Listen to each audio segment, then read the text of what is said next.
Hello, welcome back. Assistant salesman ഈ ഒരു എക്സാമിന്റെ മുൻ വർഷത്തെ 3 ചോദ്യപേപ്പറും അതിന്റെ റിലേറ്റഡ് ഫാക്ട്സും ആണ് നമ്മൾ ഈ ഒരു ക്ലാസ്സിൽ കാണുന്നത്. അപ്പോൾ 128/21 ഈ ചോദ്യക്കോടുള്ള ക്വസ്റ്റ്യൻ പേപ്പറും അതിന്റെ റിലേറ്റഡ് ഫാക്റ്റും ആണ് നമ്മൾ ആദ്യം കാണുന്നത്. ഒന്നാമത്തെ ചോദ്യം നോക്കാം. രക്തരഹിത വിപ്ലവത്തിലൂടെ ഇംഗ്ലണ്ടിൽ പുറത്താക്കപ്പെട്ട രാജാവ് ആരായിരുന്നു? ജെയിംസ് രണ്ടാമനായിരുന്നു, അല്ലെ? ജെയിംസ് രണ്ടാമനാണ് രക്തരഹിത വിപ്ലവത്തിലൂടെ ഇംഗ്ലണ്ടിൽ പുറത്താക്കപ്പെട്ട രാജാവ്. അടുത്തത് നോക്കിയേ, ഇന്ത്യയിൽ ഇംഗ്ലീഷുകാരുടെ ആദ്യത്തെ വ്യാപാര കേന്ദ്രം എവിടെയായിരുന്നു? ഇംഗ്ലീഷുകാരുടെ ആദ്യത്തെ വ്യാപാര കേന്ദ്രം സൂറത്തിലായിരുന്നു. ഓക്കെ, അതുപോലെ തന്നെ നമുക്കറിയാം പോർച്ചുഗീസുകാര്, ഡച്ചുകാര്, ഫ്രഞ്ചുകാര്, ഇംഗ്ലീഷുകാര് ഇങ്ങനെ ഉള്ള യൂറോപ്യൻസ് നമ്മുടെ ഇന്ത്യയിൽ വന്നു, കമ്പനികൾ സ്ഥാപിച്ചു. അതൊക്കെ എവിടേക്കാണെന്ന് നമുക്ക് നോക്കാം. ഫസ്റ്റ് നോക്കിയേ, പോർച്ചുഗീസുകാരാണ് ആദ്യം വന്നതെന്ന് നമുക്കറിയാം. പോർച്ചുഗീസുകാരുടെ ഹെഡ് ക്വാർട്ടേഴ്സ് ആയിട്ട് അവരുടെ കമ്പനിയുടെ ഹെഡ് ക്വാർട്ടേഴ്സ് കൊച്ചിനായിരുന്നു. പിന്നെ അവരത് ഗോവയിലോട്ട് മാറ്റി. ഇനി ഇംഗ്ലീഷുകാരുടെ ആണെങ്കിലോ, ഇംഗ്ലീഷ് ഈസ്റ്റ് ഇന്ത്യ കമ്പനിയുടെ ആദ്യത്തെ കമ്പനി സൂററ്റിലായിരുന്നു. പിന്നീട് അവർ പല സ്ഥലങ്ങളിൽ കമ്പനി സ്ഥാപിക്കുന്നുണ്ട്. ബോംബെ ഉണ്ട്, മസൂലിപട്ടണം ഉണ്ട്, മദ്രാസ് ഉണ്ട്, പിന്നെ അവസാനം കൊൽക്കത്തയായിരുന്നു അവരുടെ മെയിൻ സെന്റർ. ഇനി ഡച്ചുകാരുടെ കേസ് ആണെങ്കിലോ, ഡച്ചുകാരുടെ മെയിൻ സെന്റർ പുലിക്കാട്ടായിരുന്നു, പിന്നെ നാഗപട്ടണം. ഫ്രഞ്ചുകാരുടേതാണെങ്കിൽ അവരുടെ മെയിൻ സെന്റർ സൂറത്തായിരുന്നു, പിന്നീട് പോണ്ടിച്ചേരി ആയിരുന്നു. ഓക്കെ, അടുത്ത ചോദ്യം നോക്കിയേ, ഡച്ചുകാരുടെ പ്രധാന കോളനി ആയിരുന്ന രാജ്യം ഇതിലേതായിരുന്നു? നമുക്കറിയാം ഡച്ചുകാര് ഇന്ത്യയിൽ വന്നിട്ടുണ്ടെങ്കിലും ഡച്ചുകാരുടെ ഒരു മെയിൻ സെന്റർ, അവർ പ്രധാനമായി ഇന്ത്യയല്ല ഉദ്ദേശം വെച്ചത്. അപ്പൊ അവരുടെ പ്രധാനമായ ഒരു കോളനി ആയിരുന്ന രാജ്യം ഏതായിരുന്നു? ഇന്തോനേഷ്യ ആയിരുന്നു. ശിപ്പായി ലഹള എന്നറിയപ്പെടുന്ന 1857 കലാപത്തെ ലക്നൌവിൽ നയിച്ചതാര്? ഇത് മിക്കവാറും ക്വസ്റ്റ്യൻ പേപ്പറിൽ കാണുന്ന ഒരു ക്വസ്റ്റ്യൻ ആണ്. 1857 റിവോൾട്ടും അത് ഓരോ സ്ഥലങ്ങളിൽ നയിച്ച ആൾക്കാർ. അപ്പൊ ലക്നൌവിൽ നയിച്ചത് ആരാണ്? ലക്നൌവിൽ ബീഗം ഹസ്രത് മകളാണ്. അതുപോലെ തന്നെ താന്തിയ തോപ്പിയും റാണി ലക്ഷ്മിബായിയും നാനാ സാഹിബ്, ഇങ്ങനെ പല ആൾക്കാര് 1857 റിവോൾട്ട് നയിച്ചിട്ടുണ്ട്.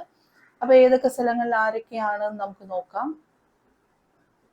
1857 റിവോൾട്ട് ഫസ്റ്റ് നോക്കിയേ, ലാലാ ലജ്പത് റോയ് എവിടെയായിരുന്നു? രാജസ്ഥാനിലെ കോട്ടയിലായിരുന്നു ലാലാ ലജ്പത് റോയ് നയിച്ചത്. പിന്നെ നാനാ സാഹിബ് കാൺപൂരിലായിരുന്നു. പിന്നെ മുന്നേ ചോദിച്ചിട്ടുള്ളതാണ് കൺവർ സിംഗ് എവിടെയാണ് റിവോൾട്ട് നയിച്ചതെന്ന്? കൺവർ സിംഗ് ബീഹാറിലായിരുന്നു കൺവർ സിംഗ്. ഇനി ജനറൽ ഭക്ത് ഖാൻ എന്നും ജനറൽ ഭക്ത് ഖാൻ എന്നും ഒക്കെ പറയും. ഭക്ത് ഖാൻ എവിടെയായിരുന്നു? ഡൽഹിയിലായിരുന്നു ഭക്ത് ഖാൻ റിവോൾട്ട് നയിച്ചത്. അതുപോലെ തന്നെ മൗലവി അഹമ്മദുള്ള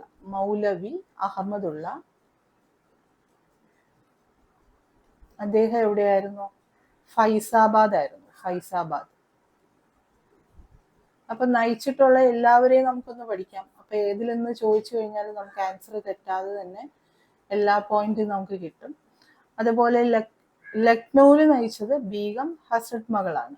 ബീഗം ഹസ്രത് മകളും മിക്കവാറും ചോദിക്കാറുള്ളതാണ്. ബീഗം ഹസ്രത് മകൾ എവിടെയായിരുന്നു? ലക്നൗ ആയിരുന്നു. ഷമാല് നയിച്ചത് ബറൌട്ടിലാണ്. ഇനി കദം സിംഗ് എവിടെയായിരുന്നു? മീററ്റിലായിരുന്നു കദം സിംഗ് നയിച്ചത്. ഇനി മണിറാം ദത്ത ഇദ്ദേഹം എവിടെയായിരുന്നു നയിച്ചത്? അസമിലായിരുന്നു മണിറാം ദത്ത നയിച്ചത്. അതുപോലെ തന്നെ ഖാൻ അബ്ദുൾ ഖാബർ ഖാൻ, നമ്മള് അതിർത്തി ഗാന്ധി എന്നൊക്കെ അറിയപ്പെടുന്ന ആളാണ്. ബാക്കി നിങ്ങൾക്ക് പേര് അറിയാലോ. അദ്ദേഹം എവിടെയായിരുന്നു? ബറേലിയിലായിരുന്നു അദ്ദേഹം നയിച്ചത്. ഇനി ലിയാഖത്ത് അലി ആണെങ്കിലോ, ലിയാഖത്ത് അലി നയിച്ചത് അലഹാബാദ്. ഇനി രാജാ പ്രതാപ് സിംഗ് അദ്ദേഹം എവിടെയാണ് നയിച്ചത്? കുളു ആണ് കേട്ടോ, കുളുവില്. അപ്പൊ ഇതെല്ലാം ഒന്ന് ഓർത്തിരുന്നു കഴിഞ്ഞാൽ നമുക്ക് ഏതെങ്കിലും ചോദിച്ചാലും എഴുതാൻ പറ്റും. 1857 റിവോൾട്ട് ആരൊക്കെയാണ് നയിച്ചത്? ലാല ലജ്പത് റോയ് കോട്ടയിലാണ്, നാനാ സാഹിബ് കാൺപൂരിലാണ്, കൾവന്ത് സിംഗ് ബീഹാർ, ഭക്ത് ഖാൻ അല്ലെങ്കിൽ ജനറൽ ഭക്ത് ഖാൻ എവിടെയാണ്? ഡൽഹിയിലാണ്. മൗലവി അഹമ്മദുള്ള ഫൈസാബാദാണ്, ബീഗം ഹസ്രത് മഹൽ ലക്നൌവിലാണ്, ഷമാൽ എവിടെയായിരുന്നു? ബറൌട്ടിലായിരുന്നു. കദം സിംഗ് ആണെങ്കിലോ മീററ്റിലായിരുന്നു, മണിറാം ദത്ത ആസാമിലായിരുന്നു, ഖാൻ അബ്ദുൾ ഖാഫർ ഖാൻ അദ്ദേഹം എവിടെയായിരുന്നു? ബറേലിയിലായിരുന്നു. ലിയാഖത്ത് അലി അലഹബാദിലായിരുന്നു, രാജാ പ്രതാപ് സിംഗ് എവിടെയായിരുന്നു? കുളുവിലായിരുന്നു. അപ്പൊ ഇത്രയും പോയിന്റ് ഒന്ന് സെപ്പറേറ്റ് നോട്ട് ചെയ്ത് വെച്ച് പഠിക്കണം, ഇമ്പോർട്ടന്റ് ആണ്, ചോദിക്കാറുള്ളതാണ്. അടുത്ത് നോക്കിയേ, അടുത്തത് ആ വർഷത്തെ ഒരു കറണ്ട് അഫയർ ആയിരുന്നു. നമുക്ക് അടുത്ത ചോദ്യം നോക്കാം.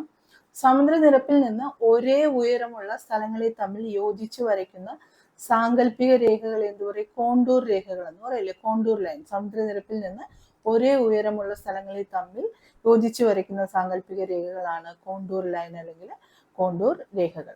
അടുത്ത് നോക്കിയാൽ ലോക്ടക് തടാകം ഏത് സംസ്ഥാനത്താണ് സ്ഥിതി ചെയ്യുന്നത്? ലോക്ടക് തടാകം മണിപ്പൂരിലാണ് സ്ഥിതി ചെയ്യുന്നത്. ഓക്കെ, ഇനി തടാകം എന്താണ്, കായൽ എന്താണ്? തടാകവും കായലും തമ്മിൽ ചെറിയ ഡിഫറൻസ് ഉണ്ട് അല്ലെ?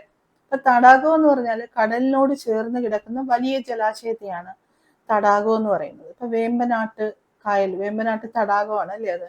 ഇനി കായലാണെങ്കിലോ കരയാൽ ചുറ്റപ്പെട്ട വലിയൊരു ജലാശയമാണ് കായൽ എന്ന് പറഞ്ഞാൽ.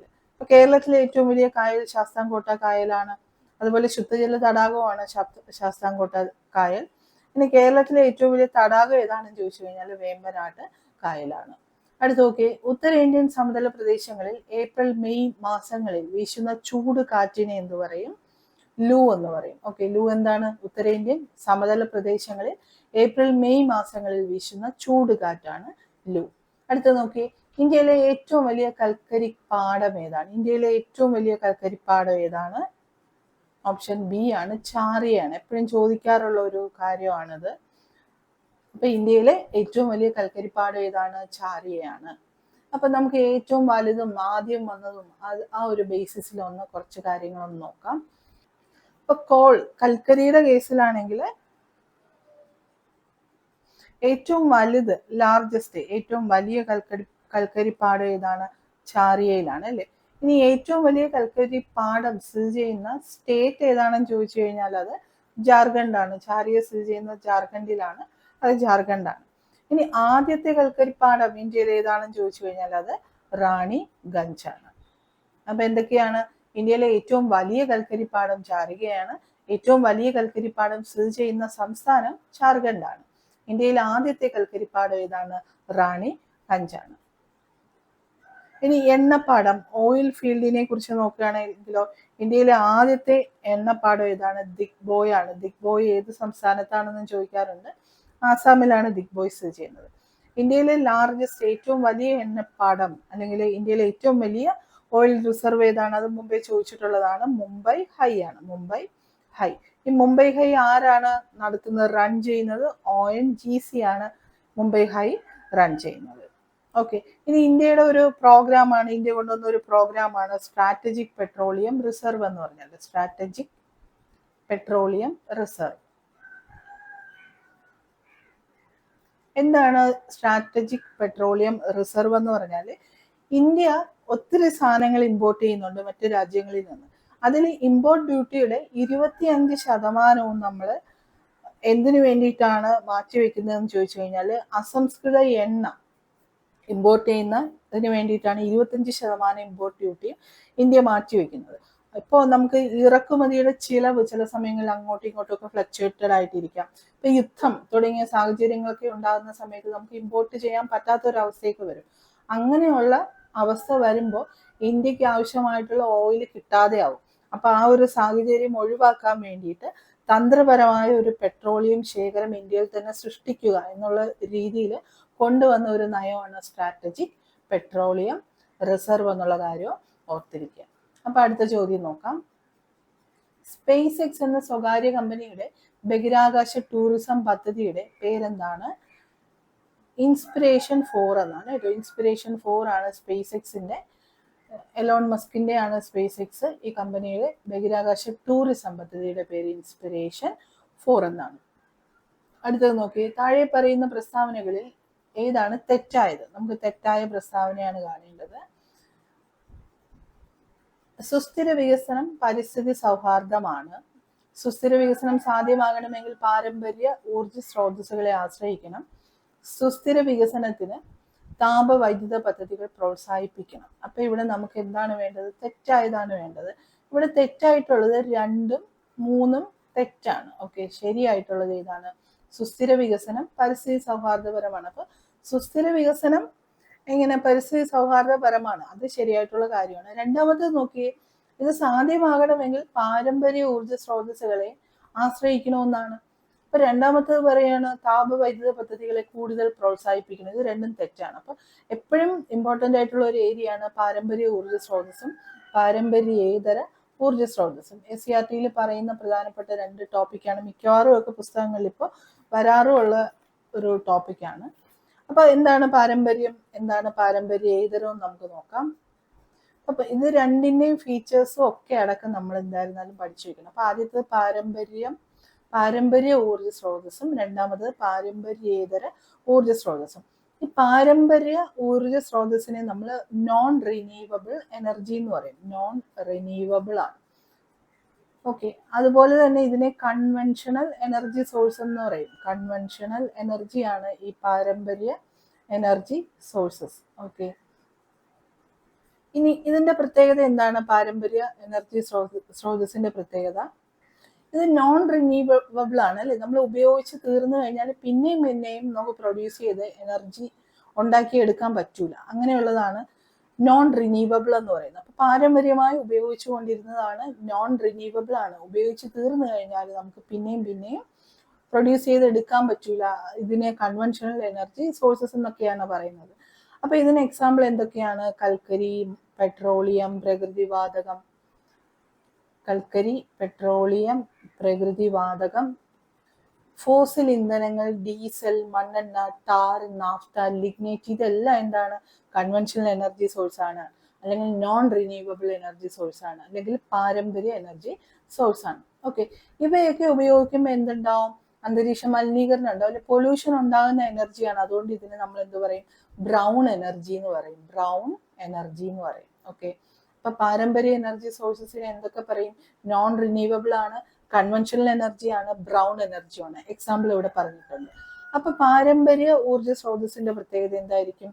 പാരമ്പര്യ ഊർജ സ്രോതസ് റിന്യൂവബിൾ ആണ്. ഓക്കെ, റിന്യൂവബിൾ ആണ്. നമ്മൾ ഒരിക്കലും ഉപയോഗിച്ചു കഴിഞ്ഞാൽ തീരില്ല, വീണ്ടും നമുക്ക് എന്ത് ചെയ്യാൻ പറ്റും? റിന്യൂ ചെയ്തെടുക്കാൻ പറ്റും. ഇതിനെയാണ് റിന്യൂവബിൾ എനർജി എന്ന് പറയുന്നത്. എക്സാമ്പിൾ എന്തൊക്കെയാണ്? സോളാർ എനർജി ഉണ്ട്, വിൻഡ് എനർജി, ടൈഡൽ, തിരമാലകളിൽ നിന്നുണ്ടാകുന്ന എനർജി, അതുപോലെ തന്നെ ജൈവവാതകം, ബയോഗ്യാസ് ഒക്കെ ഇതിന് എക്സാമ്പിൾ ആണ്. ബയോഗ്യാസ്, ഇതൊക്കെ റിന്യൂവബിൾ എനർജിക്ക് ഉദാഹരണമാണ്. ഈ എനർജി ഉപയോഗിക്കുമ്പോൾ എന്തുണ്ടാവില്ല? പൊല്യൂഷൻ ഉണ്ടാവില്ല. അതുകൊണ്ട് നമ്മൾ ഈ എനർജി എന്ത് പറയും? ഗ്രീൻ എനർജി എന്ന് പറയും. അപ്പോൾ എക്സാമിന് ഗ്രീൻ എനർജിക്കും ബ്രൗൺ എനർജിക്കും ബ്രാക്കറ്റിൽ എക്സാമ്പിൾ തന്നിട്ട് ചോദിച്ചു കഴിഞ്ഞാൽ നമുക്ക് ആൻസർ കണ്ടുപിടിക്കാൻ പറ്റണം. അപ്പൊ അടുത്ത ചോദ്യത്തിലോട്ട് നമുക്ക് പോവാം. ഇന്ത്യയിൽ സാമ്പത്തിക പരിഷ്കാരങ്ങൾ നടപ്പിലാക്കുന്നതിന് ശേഷമുള്ള നിരീക്ഷണങ്ങൾ ചുവടെ ചേർക്കുന്നു. നവസാമ്പത്തിക പരിഷ്കാരങ്ങൾ നടപ്പിലാക്കിയതിന് ശേഷമുള്ള നിരീക്ഷണങ്ങളാണ് ഇവിടെ പറയുന്നത്. ഇതിൽ നിന്ന് ഏതൊക്കെയാണ് ശരിയായിട്ടുള്ളതെന്നാണ് നമുക്ക് കാണേണ്ടത്. ഇവിടെ നോക്കാം. പ്രത്യക്ഷ വിദേശ നിക്ഷേപവും വിദേശ സ്ഥാപനങ്ങളുടെ നിക്ഷേപവും വർദ്ധിച്ചു. ഔട്ട്സോഴ്സിങ്, അതായത് പുറം വാങ്ങൽ, അനേകം തൊഴിലവസരങ്ങൾ സൃഷ്ടിക്കുന്നുണ്ട്. തൊഴിൽ രഹിത വളർച്ച നിലനിൽക്കുന്നു. ഓക്കെ, ഇതിൽ ഏതൊക്കെയാണ് നമുക്ക് ഇവിടെ ശരിയായിട്ടുള്ളത്? 1, 2, 3 ശരിയാണ്. പുത്തൻ സാമ്പത്തിക നയങ്ങൾ ഇവിടെ നമ്മൾ പരിഷ്കാരങ്ങൾ ഉണ്ടാക്കിയതിന് ശേഷം എന്തൊക്കെ സംഭവിച്ചു? പ്രത്യക്ഷ വിദേശ നിക്ഷേപവും വിദേശ സ്ഥാപനങ്ങളുടെ നിക്ഷേപവും ഇന്ത്യയിൽ വർദ്ധിച്ചു. അതുപോലെ തന്നെ ഔട്ട്സോഴ്സിംഗ് ഉണ്ടായപ്പോൾ അനേകം തൊഴിലവസരങ്ങൾ സൃഷ്ടിക്കുന്നുണ്ട്. അനേകം തൊഴിലവസരങ്ങൾ സൃഷ്ടിക്കുന്നുണ്ടെങ്കിലും ജോബ്ലെസ് അല്ലെ, അൺഎംപ്ലോയ്മെന്റ്, ജോബ്ലെസ് ഗ്രോത്ത് അങ്ങനെ തന്നെ നിലനിൽക്കുകയും ചെയ്യുന്നു. ഇത് 3 ഇമ്പോർട്ടൻ്റ് ആയിട്ടുള്ള പോയിന്റ് ആണ്. അപ്പൊ 3 ഇവിടെ ശരിയാണ്. 1, 2, 3 ശരിയായതുകൊണ്ട് ഓപ്ഷൻ ഡി ആണ് ഇവിടുത്തെ ആൻസർ. അടുത്ത് നോക്കി. താഴെ പറയുന്ന അവയിൽ സംഘടിത മേഖലയുമായി ബന്ധപ്പെട്ട ശരിയായ പ്രസ്താവനകൾ ഏതാണ്? സംഘടിത മേഖല, ഓർഗനൈസ്ഡ് സെക്ടറും പിന്നെ ഒരു സെക്ടറും കൂടി ഉണ്ട്, അൺഓർഗനൈസ്ഡ് സെക്ടറും ഉണ്ട്. ഇതിൽ ശരിയായിട്ടുള്ളതാണ് നമ്മളോട് ചോദിച്ചിട്ടുള്ളത്. നോക്കി, തൊഴിൽ നിബന്ധനകൾ നിശ്ചയിക്കുന്നു, ഗവൺമെന്റ് നിയന്ത്രണം, താഴ്ന്ന വരുമാനം, ധാരാളം സാമൂഹ്യ സുരക്ഷാ ആനുകൂല്യങ്ങൾ. അപ്പൊ നമുക്ക് എന്താണ് ഓർഗനൈസ്ഡ് സെക്ടർ, എന്താണ് അൺഓർഗനൈസ്ഡ് സെക്ടർ എന്ന് ജസ്റ്റ് ഒന്ന് പറഞ്ഞു പോയതിനു ശേഷം ഇതിന്റെ ആൻസർ ഒന്ന് കണ്ടുപിടിക്കാൻ നോക്കാം നമുക്ക്. അപ്പൊ ഓർഗനൈസ്ഡ് സെക്ടർ എന്ന് പറഞ്ഞാൽ എന്താണ് അതിന്റെ പ്രത്യേകത? It's monitored by government. ഗവൺമെന്റിന്റെ നിയന്ത്രണത്തിലുള്ള സെക്ടേഴ്സ് ആയിരിക്കും ഓർഗനൈസ്ഡ് സെക്ടർ എന്ന് പറഞ്ഞു കഴിഞ്ഞാൽ. അത് മാത്രമല്ല സാലറി അഷുറൻസ് ഉണ്ടാവും, നിർബന്ധമായും എന്തുണ്ടാവും, സാലറി ഉണ്ടാവും. അതുപോലെ തന്നെ ഫിക്സഡ് വർക്ക് ടൈം ഉണ്ടായിരിക്കും. ഓക്കെ, ഓവർ വർക്ക് ഒന്നും ചെയ്യേണ്ടി വരില്ല. വർക്ക് ടൈം അതുപോലെ തന്നെ ലീവ് ഏതൊക്കെയാണെന്ന് നേരത്തെ നമുക്കറിയാൻ പറ്റും. ഓക്കെ, അത് മാത്രമല്ല ഹെൽത്തിനും ലൈഫ് റിസ്കിനും എന്തുണ്ടായിരിക്കും, സോഷ്യൽ സെക്യൂരിറ്റി ഉണ്ടായിരിക്കും. ഓക്കെ, ഇതൊക്കെ ഓർഗനൈസ്ഡ് സെക്ടറിന്റെ പ്രത്യേകതയാണ്. മറ്റൊന്ന് ഓക്കെ, എംപ്ലോയറുമായിട്ടൊരു കോൺട്രാക്ട് ഉണ്ടായിരിക്കും. ഓക്കെ, എംപ്ലോയറുമായൊരു കോൺട്രാക്ട് ഉണ്ടായിരിക്കും. ഇതെല്ലാം ഓർഗനൈസ്ഡ് സെക്ടറിന്റെ പ്രത്യേകതകളാണ്. എന്തൊക്കെയാണ്? ഗവൺമെന്റ് ആയിരിക്കും ഇത് മോണിറ്റർ ചെയ്യുന്നത്, സാലറി അഷുറൻസ് ഉണ്ടായിരിക്കും, അതുപോലെ തന്നെ ഫിക്സഡ് ആയിട്ടുള്ള വർക്ക് ടൈം ആയിരിക്കും. ഇനി ഹെൽത്തിനും ലൈഫ് റിസ്കും ഒക്കെ കവർ ചെയ്യുന്ന സോഷ്യൽ സെക്യൂരിറ്റി ഉണ്ടായിരിക്കും. മാത്രമല്ല എംപ്ലോയർ എന്ന് പറഞ്ഞാൽ തൊഴിൽ ദാതാവ്, ജോലി നൽകുന്നയാൾ. എംപ്ലോയറുമായി എന്തുണ്ടായിരിക്കും, ഒരു ഫോർമൽ കോൺട്രാക്ട് ഉണ്ടായിരിക്കും. ഇതൊക്കെ ഓർഗനൈസ്ഡ് സെക്ടറിന്റെ ഫീച്ചേഴ്സ് ആണ്. അപ്പൊ അൺഓർഗനൈസ്ഡ് സെക്ടറിന്റെ ഫീച്ചർ എന്തൊക്കെയായിരിക്കും? ഫസ്റ്റ് പറയുന്നത് നോ സിസ്റ്റമാറ്റിക് വർക്ക് കണ്ടീഷൻ എന്നാണ്. വർക്ക് കണ്ടീഷൻ ഒരു സിസ്റ്റമാറ്റിക് ആയിരിക്കില്ല, അതിനൊരു അടുക്കും ചിട്ട അല്ലെങ്കിൽ കുറച്ച് സെറ്റ് ഓഫ് റൂൾസ് ഒന്നും ഉണ്ടാക്കി വെച്ചിട്ടുണ്ടായിരിക്കില്ല. പിന്നെ എന്താണ്? No fixed salary, correct salary ഒന്നും ഫിക്സ് ചെയ്തിട്ടുണ്ടായിരിക്കില്ല. മാത്രമല്ല നോ ഫിക്സഡ് അവേഴ്സ്, എത്ര സമയമാണ് വർക്ക് ചെയ്യുന്നത്, വർക്കിംഗ് ടൈം ഒന്നും അങ്ങനെ ഫിക്സ് ചെയ്ത് വെച്ചിട്ടുണ്ടാവില്ല. മാത്രമല്ല ഇവിടെ പറഞ്ഞ എംപ്ലോയറുമായിട്ടുള്ള കോൺട്രാക്ട്, എംപ്ലോയറും എംപ്ലോയിയുമായിട്ടുള്ള ഒരു കോൺട്രാക്ട് ഉണ്ടല്ലോ, അത് ഉണ്ടായിരിക്കില്ല. ഇത് ഓർഗനൈസ്ഡ് സെക്ടറും അൺഓർഗനൈസ്ഡ് സെക്ടറും തമ്മിലുള്ള ഡിഫറൻസ് ആണ്. ഇനി നമുക്ക് ഈ ക്വസ്റ്റ്യൻ ഒന്ന് ആൻസർ ചെയ്ത് നോക്കാം. ഇതിൽ ഓർഗനൈസ്ഡ് സെക്ടറുമായി ബന്ധപ്പെട്ട കാര്യങ്ങളാണ് ചോദിച്ചിട്ടുള്ളത്. ഏതാണ് ശരിയെന്ന് നമുക്ക് നോക്കാം. തൊഴിൽ നിബന്ധനകൾ നിശ്ചയിച്ചിരിക്കുന്നു. ഓർഗനൈസ്ഡ് സെക്ടറിൽ തൊഴിൽ നിബന്ധനകൾ നിശ്ചയിച്ചിട്ടുണ്ട് അല്ലേ? സാലറി ആണെങ്കിലും വർക്കിംഗ് ടൈം ഒക്കെ ആണെങ്കിലും ഗവൺമെന്റിന്റെ നിയന്ത്രണം ഉണ്ട്. ശരിയാണ്. അപ്പൊ 1ഉം 2ഉം ഇവിടെ ശരിയാണ്. ഓക്കെ, അടുത്ത് നോക്കി. താഴ്ന്ന വരുമാനം മൂന്നാമത്തെ പറയുന്നു. നാലാമത്തെ ധാരാളം സാമൂഹ്യ സുരക്ഷാ ആനുകൂല്യങ്ങൾ ലഭിക്കുന്നു. ശരിയാണ്. ഈ താഴ്ന്ന വരുമാനമാണ് ഓർഗനൈസ്ഡ് സെക്ടർ എന്ന് നമുക്ക് അങ്ങനെ പറയാൻ പറ്റില്ല അല്ലേ? അത് ഇവിടെ തെറ്റാണ്. അപ്പൊ 3 മാത്രം ഇല്ല ഇവിടെ. അപ്പൊ 3 എല്ലാത്തിനെയും വെട്ടിക്കളയുമ്പോൾ നമുക്ക് ഓപ്ഷൻ എ എന്ന് കിട്ടും. 1, 2, 4 ആണ് ഇവിടുത്തെ ആൻസർ. അടുത്ത് നോക്കി. ശരിയായ ജോഡികൾ കണ്ടെത്തുക. ആദ്യം പറയുന്നത് അബീദ് ഹുസൈൻ കമ്മീഷൻ. അബീദ് ഹുസൈൻ കമ്മീഷൻ വ്യാപാര നയ പരിഷ്കരണവുമായി ബന്ധപ്പെട്ടിരിക്കുന്നു. ഹരിത വിപ്ലവം, പഴം, പച്ചക്കറി കൃഷി എന്നുള്ളത് ഇവിടെ തെറ്റാണ്. അതുപോലെ തന്നെ ബ്രെഡ് ലാൻഡ് കമ്മീഷൻ ആണ് സുസ്ഥിര വികസനം, സസ്റ്റൈനബിൾ ഡെവലപ്മെന്റുമായിട്ട് റിലേറ്റ് ചെയ്ത്. അതും ഇവിടെ ശരിയാണ്. 1ഉം 3ഉം ശരിയാണ്. സുവർണ വിപ്ലവം എന്ന് പറയുന്നത് വിപണന മിച്ചമല്ല, അതിവിടെ തെറ്റാണ്. അപ്പൊ 1ഉം 3ഉം മാത്രമാണ് ഇവിടെ ശരിയായിട്ടുള്ളത്. ഓപ്ഷൻ എ ആണ് ഇവിടുത്തെ ആൻസർ. അപ്പൊ ബാക്കിയുള്ളതൊക്കെ എന്തുകൊണ്ടാണ് തെറ്റിപ്പോയത്? അതിന്റെ റിലേറ്റഡ് പോയിന്റ്സ് നമുക്കൊന്ന് നോക്കാം. ഫസ്റ്റ് നോക്കിയ ബ്ലാക്ക് റെവല്യൂഷൻ. ബ്ലാക്ക് റെവല്യൂഷൻ എന്നറിയപ്പെടുന്നത് എന്താണ്? പെട്രോളിയം ഉൽപാദനത്തിനെയാണ് ബ്ലാക്ക് റെവല്യൂഷൻ എന്നറിയപ്പെടുന്നത്. ഇനി ബ്ലൂ റെവല്യൂഷൻ ആണെങ്കിലോ ഫിഷ് അല്ലേ, മത്സ്യ പ്രൊഡക്ഷനെയാണ് ബ്ലൂ റെവല്യൂഷൻ എന്നറിയപ്പെടുന്നത്. അപ്പൊ ബ്രൗൺ റെവല്യൂഷൻ ആണെങ്കിലോ, ബ്രൗൺ റെവല്യൂഷൻ എന്ന് പറയുന്നത് ലെതർ ഉൽപാദനത്തിനെയാണ് ബ്രൗൺ റെവല്യൂഷൻ എന്ന് പറയുന്നത്. പിന്നെന്തുണ്ട്? Golden revolution. ഗോൾഡൻ റെവല്യൂഷൻ എന്ന് പറഞ്ഞാൽ ഫ്രൂട്ട്സ്, തേൻ, ഹണി ഇതിന്റെയൊക്കെ ഉൽപാദനത്തിനെയാണ് ഗോൾഡൻ റെവല്യൂഷൻ എന്ന് പറയുന്നത്. അപ്പൊ ഗ്രീൻ റെവല്യൂഷൻ എന്ന് പറഞ്ഞാൽ ആക്ച്വലി എന്താണ്? നമ്മുടെ ക്വസ്റ്റ്യനിലുള്ള ഗ്രീൻ റെവല്യൂഷൻ ആയിരുന്നു അല്ലെ? ഫുഡ് ഗ്രെയിൻസിന്റെ ഉൽപാദനത്തിനെയാണ് ഗ്രീൻ റെവല്യൂഷൻ എന്ന് പറയുന്നത്. ഇനി ഗ്രേ റെവല്യൂഷൻ എന്ന് പറഞ്ഞാൽ എന്താണ്? ഗ്രേ റെവല്യൂഷൻ ഫെർട്ടിലൈസേഴ്സിന്റെ ഉൽപാദനത്തിനെയാണ് ഗ്രേ റെവല്യൂഷൻ എന്ന് പറയുന്നത്. അപ്പൊ പിങ്ക് റെവല്യൂഷൻ എന്ന് പറഞ്ഞാൽ എന്താണ്? ഒനിയന്റെ ഉൽപാദനത്തിനെയാണ് പിങ്ക് റെവല്യൂഷൻ എന്ന് പറയുന്നത്. മറ്റൊന്നുണ്ട് റെഡ് റെവല്യൂഷൻ. റെഡ് റെവല്യൂഷൻ എന്ന് പറഞ്ഞാൽ എന്തൊക്കെയാണ്? ടൊമാറ്റോ, മീറ്റ് ഇതിന്റെയൊക്കെ പ്രൊഡക്ഷനെയാണ് റെഡ് റെവല്യൂഷൻ എന്ന് പറയുന്നത്. നെക്സ്റ്റ് ഒന്നുണ്ട് സിൽവർ റെവല്യൂഷൻ. സിൽവർ റെവല്യൂഷൻ എന്ന് പറഞ്ഞാൽ എഗ്, മുട്ട അല്ലെങ്കിൽ പൗൾട്രി ഇതിന്റെയൊക്കെ ഉൽപാദനത്തിനെയാണ് സിൽവർ റെവല്യൂഷൻ എന്ന് പറയുന്നത്. വൈറ്റ് റെവല്യൂഷൻ ആണെങ്കിലോ നമുക്ക് എല്ലാവർക്കും അറിയാം, മിൽക്ക് മാത്രമല്ല മിൽക്ക്, ഡയറി പ്രോഡക്ട്സ് ഇവയുടെയൊക്കെ ഉൽപാദനത്തിനെയാണ് വൈറ്റ് റെവല്യൂഷൻ എന്ന് പറയുന്നത്. ഇനി യെല്ലോ റവല്യൂഷൻ ആണെങ്കിലോ ഓയിൽ സീഡ്സിന്റെ നിർമ്മാണമാണ് യെല്ലോ റവല്യൂഷൻ എന്ന് പറയുന്നത്. എവർഗ്രീൻ റവല്യൂഷൻ ഉണ്ട്. എവർഗ്രീൻ റവല്യൂഷൻ എന്ന് പറഞ്ഞാൽ എന്താണ്? ഇവയുടെയൊക്കെ ഓവറോൾ ഡെവലപ്മെന്റിനെയാണ് എവർഗ്രീൻ റവല്യൂഷൻ എന്ന് പറയുന്നത്. അപ്പൊ ബ്ലാക്ക് റവല്യൂഷൻ എന്ന് പറഞ്ഞാൽ പെട്രോളിയം പ്രൊഡക്ഷൻ ആണ്. ബ്ലൂ റവല്യൂഷൻ ഫിഷുമായി റിലേറ്റ് ചെയ്തിരിക്കുന്നു. ബ്രൗൺ റവല്യൂഷൻ എന്ന് പറഞ്ഞാൽ ലെതർ പ്രൊഡക്ഷൻ ആണ്. ഗോൾഡൻ റവല്യൂഷൻ ഫ്രൂട്ട്, ഹണി ഇവയുടെ ഉൽപാദനമാണ്. ഗ്രീൻ റവല്യൂഷൻ എന്ന് പറയുമ്പോൾ ഫുഡ് ഗ്രെയിൻസിന്റെ ഉൽപാദനമാണ്. അതുപോലെ ഗ്രേ റവല്യൂഷൻ എന്ന് പറയുമ്പോൾ ഫെർട്ടിലൈസേഴ്സിന്റെ ഉൽപാദനമാണ്. പിങ്ക് റവല്യൂഷൻ എന്ന് പറയുമ്പോൾ ഒനിയന്റെ ഉൽപാദനമാണ്. റെഡ് റവല്യൂഷൻ എന്ന് പറയുമ്പോഴോ ടൊമാറ്റോ, മീറ്റ് ഇവയുടെ പ്രൊഡക്ഷൻ ആണ്. സിൽവർ റവല്യൂഷൻ എന്ന് പറയുമ്പോൾ എഗ്, പൗൾട്രി ഇവയുടെ ഉൽപാദനമാണ്. വൈറ്റ് റവല്യൂഷൻ എന്ന് പറയുന്നത് എന്തിനെയാണ്? മിൽക്ക്, ഡയറി ഇവയുടെയൊക്കെ പ്രൊഡക്ഷനെയാണ്. യെല്ലോ റവല്യൂഷൻ എന്ന് പറയുന്നത് ഓയിൽ സീഡ്സിന്റെ പ്രൊഡക്ഷൻ ആണ്. എവർഗ്രീൻ റവല്യൂഷൻ എന്ന് പറഞ്ഞാൽ എന്തിനെയാണ് പറയുന്നത്? ഓവറോൾ ഡെവലപ്മെന്റിനെയാണ് എവർഗ്രീൻ റവല്യൂഷൻ എന്ന് പറയുന്നത്. അപ്പൊ അടുത്ത ചോദ്യം നോക്കാം.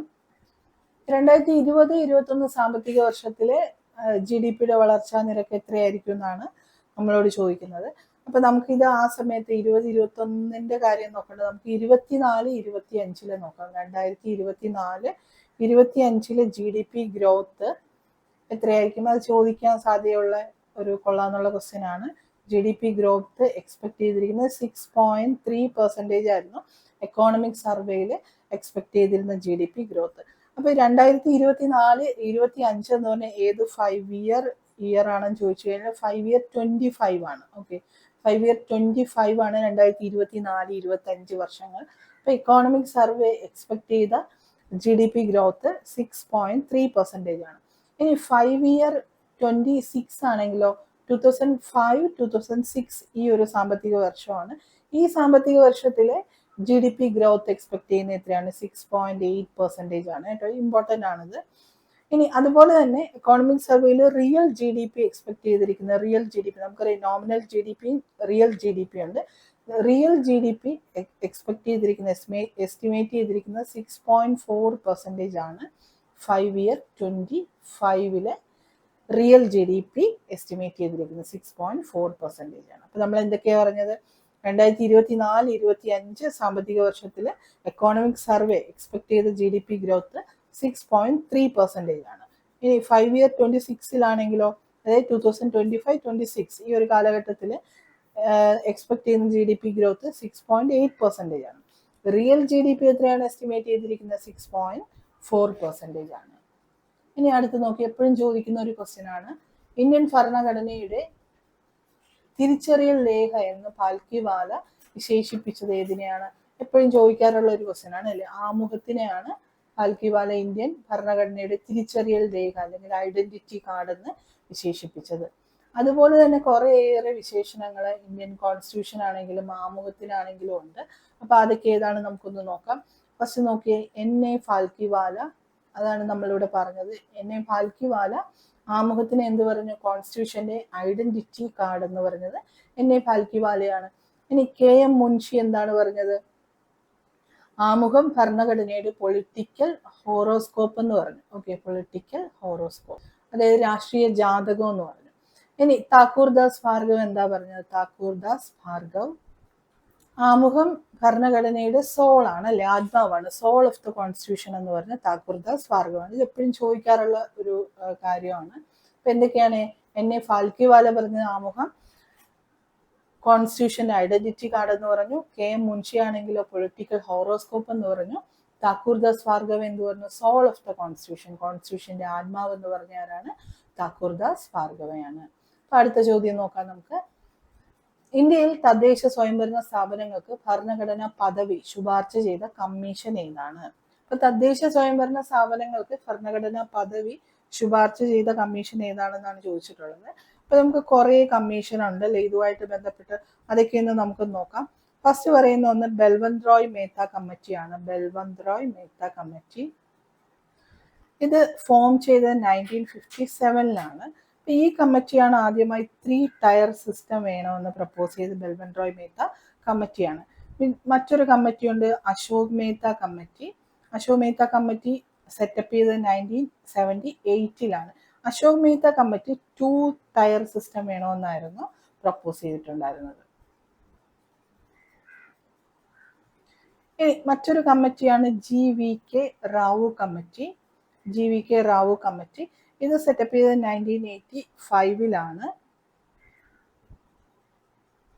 ഇദ്ദേഹം എന്താണ് മെയിൻലി പറഞ്ഞത്, ഡിസ്ട്രിക്ട് സെൻട്രിക് പ്ലാനിങ് വേണമെന്നായിരുന്നു. ഇദ്ദേഹത്തിന്റെ റിപ്പോർട്ടിൽ പ്രധാനമായി എംഫസൈസ് ചെയ്തത് ഡിസ്ട്രിക്ട് ലെവൽ, ഡിസ്ട്രിക്ട് സെൻട്രിക് ആയിട്ടുള്ള പ്ലാനിങ് വേണമെന്ന് പ്രപ്പോസ് ചെയ്ത GVK റാവു കമ്മിറ്റിയാണ്. അതുപോലെ തന്നെ LM സിംഗ്വി കമ്മിറ്റി ഉണ്ട്. ഈ കമ്മിറ്റി വന്നത് 1986-ലാണ്. ഇപ്പൊ പഞ്ചായത്ത് പോലുള്ള ഇൻസ്റ്റിറ്റ്യൂഷൻസിന് കോൺസ്റ്റിറ്റ്യൂഷണൽ റെക്കഗ്നേഷൻ, ഭരണഘടന അംഗീകാരം നൽകണമെന്ന് പ്രപ്പോസ് ചെയ്ത എല്ലാം സിംഗ്വിയാണ്. അതുപോലെ മറ്റൊരു കമ്മിറ്റി ഉണ്ട്, തുങ്കൻ കമ്മിറ്റി. തുങ്കൻ കമ്മിറ്റി 1988-ലാണ് വന്നത്. ഇദ്ദേഹം three tier panchayat raj system, okay, three tier panchayat raj system with fixed tenure, okay, വേണമെന്ന് സജസ്റ്റ് ചെയ്തത് തുങ്കൻ കമ്മിറ്റിയാണ്. ഇനി ഒരു കമ്മിറ്റിയും കൂടെയുണ്ട്, ഗാഡ്ഗിൽ കമ്മിറ്റി.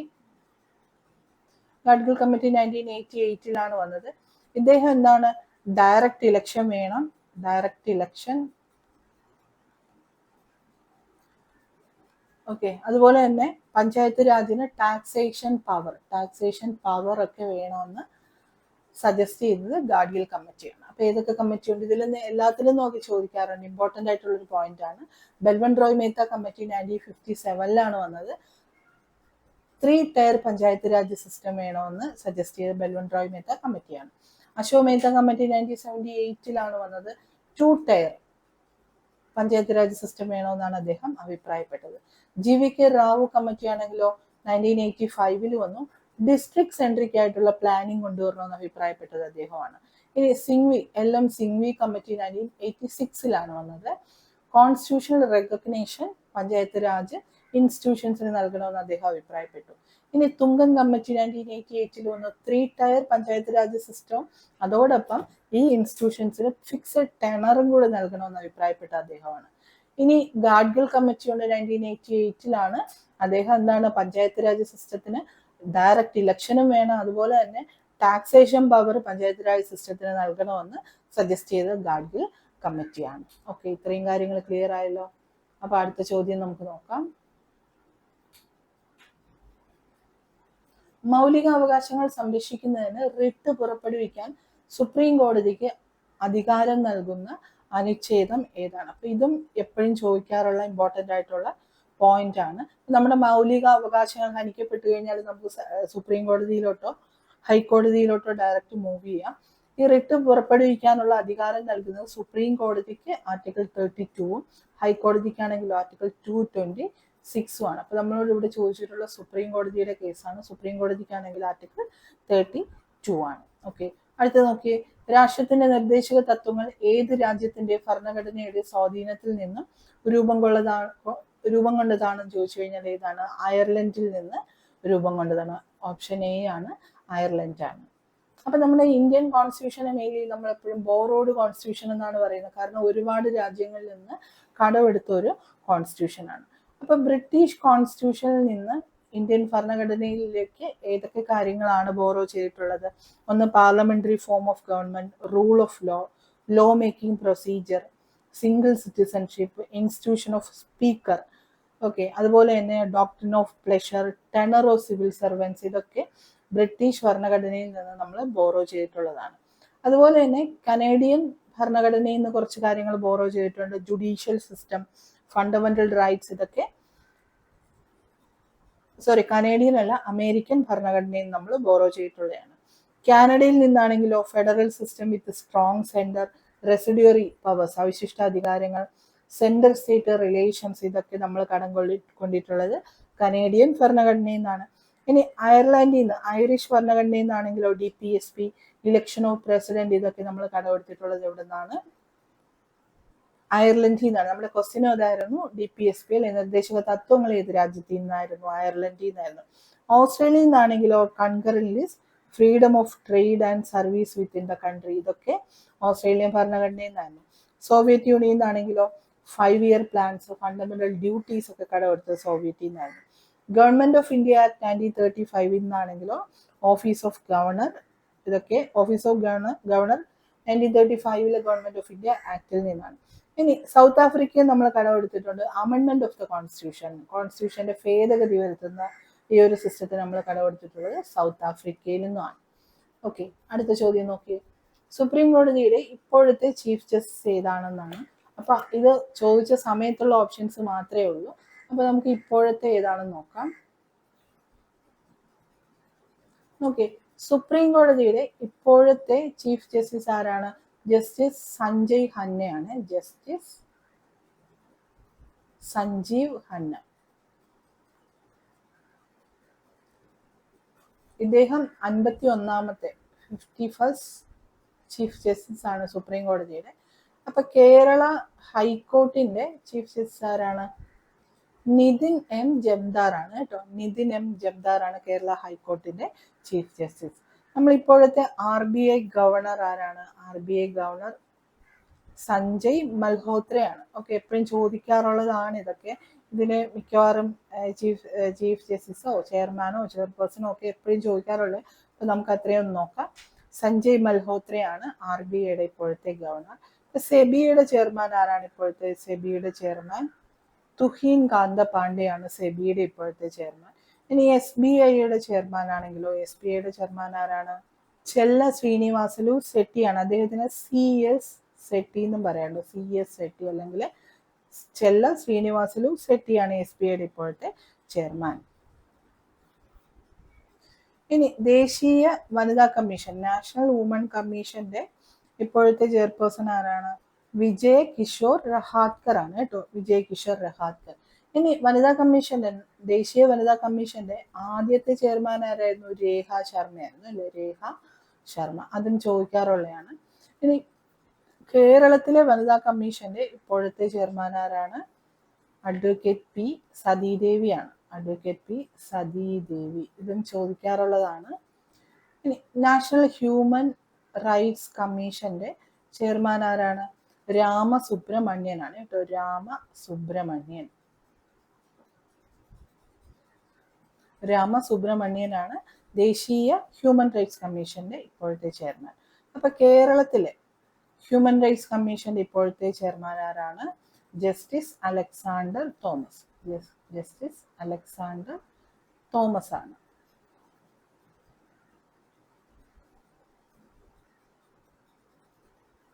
ഇനി നാഷണൽ ഇലക്ഷൻ കമ്മീഷന്റെ ചെയർമാൻ ആരാണ് ഇപ്പോഴത്തെ? ഗ്യാനേഷ് കുമാർ ആണ് കേട്ടോ. ഗ്യാനേഷ് കുമാർ. അങ്ങനെയാണെന്നുണ്ടെങ്കിൽ കേരള ഇലക്ഷൻ കമ്മീഷന്റെ ഇപ്പോഴത്തെ ചെയർമാൻ ആരാണ്? A ഷാജഹാൻ ആണ്. Okay, A Shahjahan. ഇനി നാഷണൽ ഇൻഫർമേഷൻ കമ്മീഷൻ, അതായത് ദേശീയ വിവരാവകാശ കമ്മീഷന്റെ ഇപ്പോഴത്തെ ചെയർമാൻ ആരാണ്? ഹീരലാൽ സമരിയാണ്. ഹീരലാൽ സമരിയ. അപ്പൊ കേരള വിവരാവകാശ കമ്മീഷൻ അല്ലെങ്കിൽ സ്റ്റേറ്റ് ഇൻഫർമേഷൻ കമ്മീഷൻ, കേരള വിവരാവകാശ കമ്മീഷന്റെ ഇപ്പോഴത്തെ ചെയർമാൻ ആരാണ്? വി ഹരി നായർ ആണ് കേട്ടോ. വി ഹരി നായർ. അപ്പൊ ഇത്രയും ഉറപ്പായിട്ട് എഴുതി വെച്ചിട്ട് പഠിക്കണം. ഇതിൽ നിന്ന് ഏതെങ്കിലും ഒക്കെ എപ്പോഴും ചോദിക്കാറുണ്ട്. അപ്പൊ നമ്മൾ എന്തൊക്കെയാ നോക്കിയത്? സുപ്രീം കോടതിയുടെ ഇപ്പോഴത്തെ ചീഫ് ജസ്റ്റിസ് ആരാണ്? ജസ്റ്റിസ് സഞ്ജയ് ഖന്നയാണ്. അദ്ദേഹം 51ാമത്തെ ജസ്റ്റിസ് ആണ്. ഇനി കേരള ഹൈക്കോർട്ടിന്റെ ഇപ്പോഴത്തെ ജസ്റ്റിസ് ആരാണ്? നിതിൻ എം ജബ്ദാർ ആണ്. RBIയുടെ ഇപ്പോഴത്തെ ഗവർണർ ആണെങ്കിലോ സഞ്ജയ് മൽഹോത്രയാണ്. സെബിയുടെ ഇപ്പോഴത്തെ ചെയർമാൻ ആണെങ്കിലോ തുഹീൻ കാന്ത പാണ്ഡെയാണ്. SBIയുടെ ഇപ്പോഴത്തെ ചെയർമാൻ ആണെങ്കിലോ ചെല്ല ശ്രീനിവാസലു സെട്ടി അല്ലെങ്കിൽ CS സെട്ടി എന്ന് പറയും. നാഷണൽ വുമൺ കമ്മീഷൻ ദേശീയ വനിതാ കമ്മീഷന്റെ ഇപ്പോഴത്തെ ചെയർമാൻ ആരാണ്? വിജയ് കിഷോർ രഹാത്കർ ആണ്. ആദ്യത്തെ ആളാരായിരുന്നു? രേഖ ശർമ്മയായിരുന്നു. ഇനി കേരള വനിതാ കമ്മീഷന്റെ ഇപ്പോഴത്തെ ചെയർമാൻ ആരാണ്? അഡ്വക്കേറ്റ് P സതീദേവിയാണ്. നാഷണൽ ഹ്യൂമൻ റൈറ്റ്സ് കമ്മീഷന്റെ ഇപ്പോഴത്തെ ചെയർമാൻ ആരാണ്? രാമസുബ്രഹ്മണ്യനാണ്. കേരള ഹ്യൂമൻ റൈറ്റ്സ് കമ്മീഷന്റെ ആണെങ്കിലോ ജസ്റ്റിസ് അലക്സാണ്ടർ തോമസ് ആണ്. ഇനി ദേശീയ ഇലക്ഷൻ കമ്മീഷൻ നാഷണൽ ഇലക്ഷൻ കമ്മീഷന്റെ ചെയർമാൻ ആരാണ്? ഗ്യാനേഷ് കുമാർ ആണ്. കേരളത്തിലെ ആണെങ്കിലോ ഇലക്ഷൻ കമ്മീഷന്റെ ചെയർമാൻ A ഷാജഹാൻ ആണ്. ഇനി നാഷണൽ ഇൻഫർമേഷൻ കമ്മീഷൻ ദേശീയ വിവരാവകാശ കമ്മീഷന്റെ ചെയർമാൻ ആരാണ്? ഹീരലാൽ സമരിയയാണ്. സ്റ്റേറ്റിലുള്ളയാണെങ്കിലോ വി ഹരി നായർ ആണ്. അപ്പൊ ഇത്രയും കാര്യങ്ങൾ ഇമ്പോർട്ടൻ്റ് ആണെന്ന് ഓർത്ത് വെച്ചേക്കണം.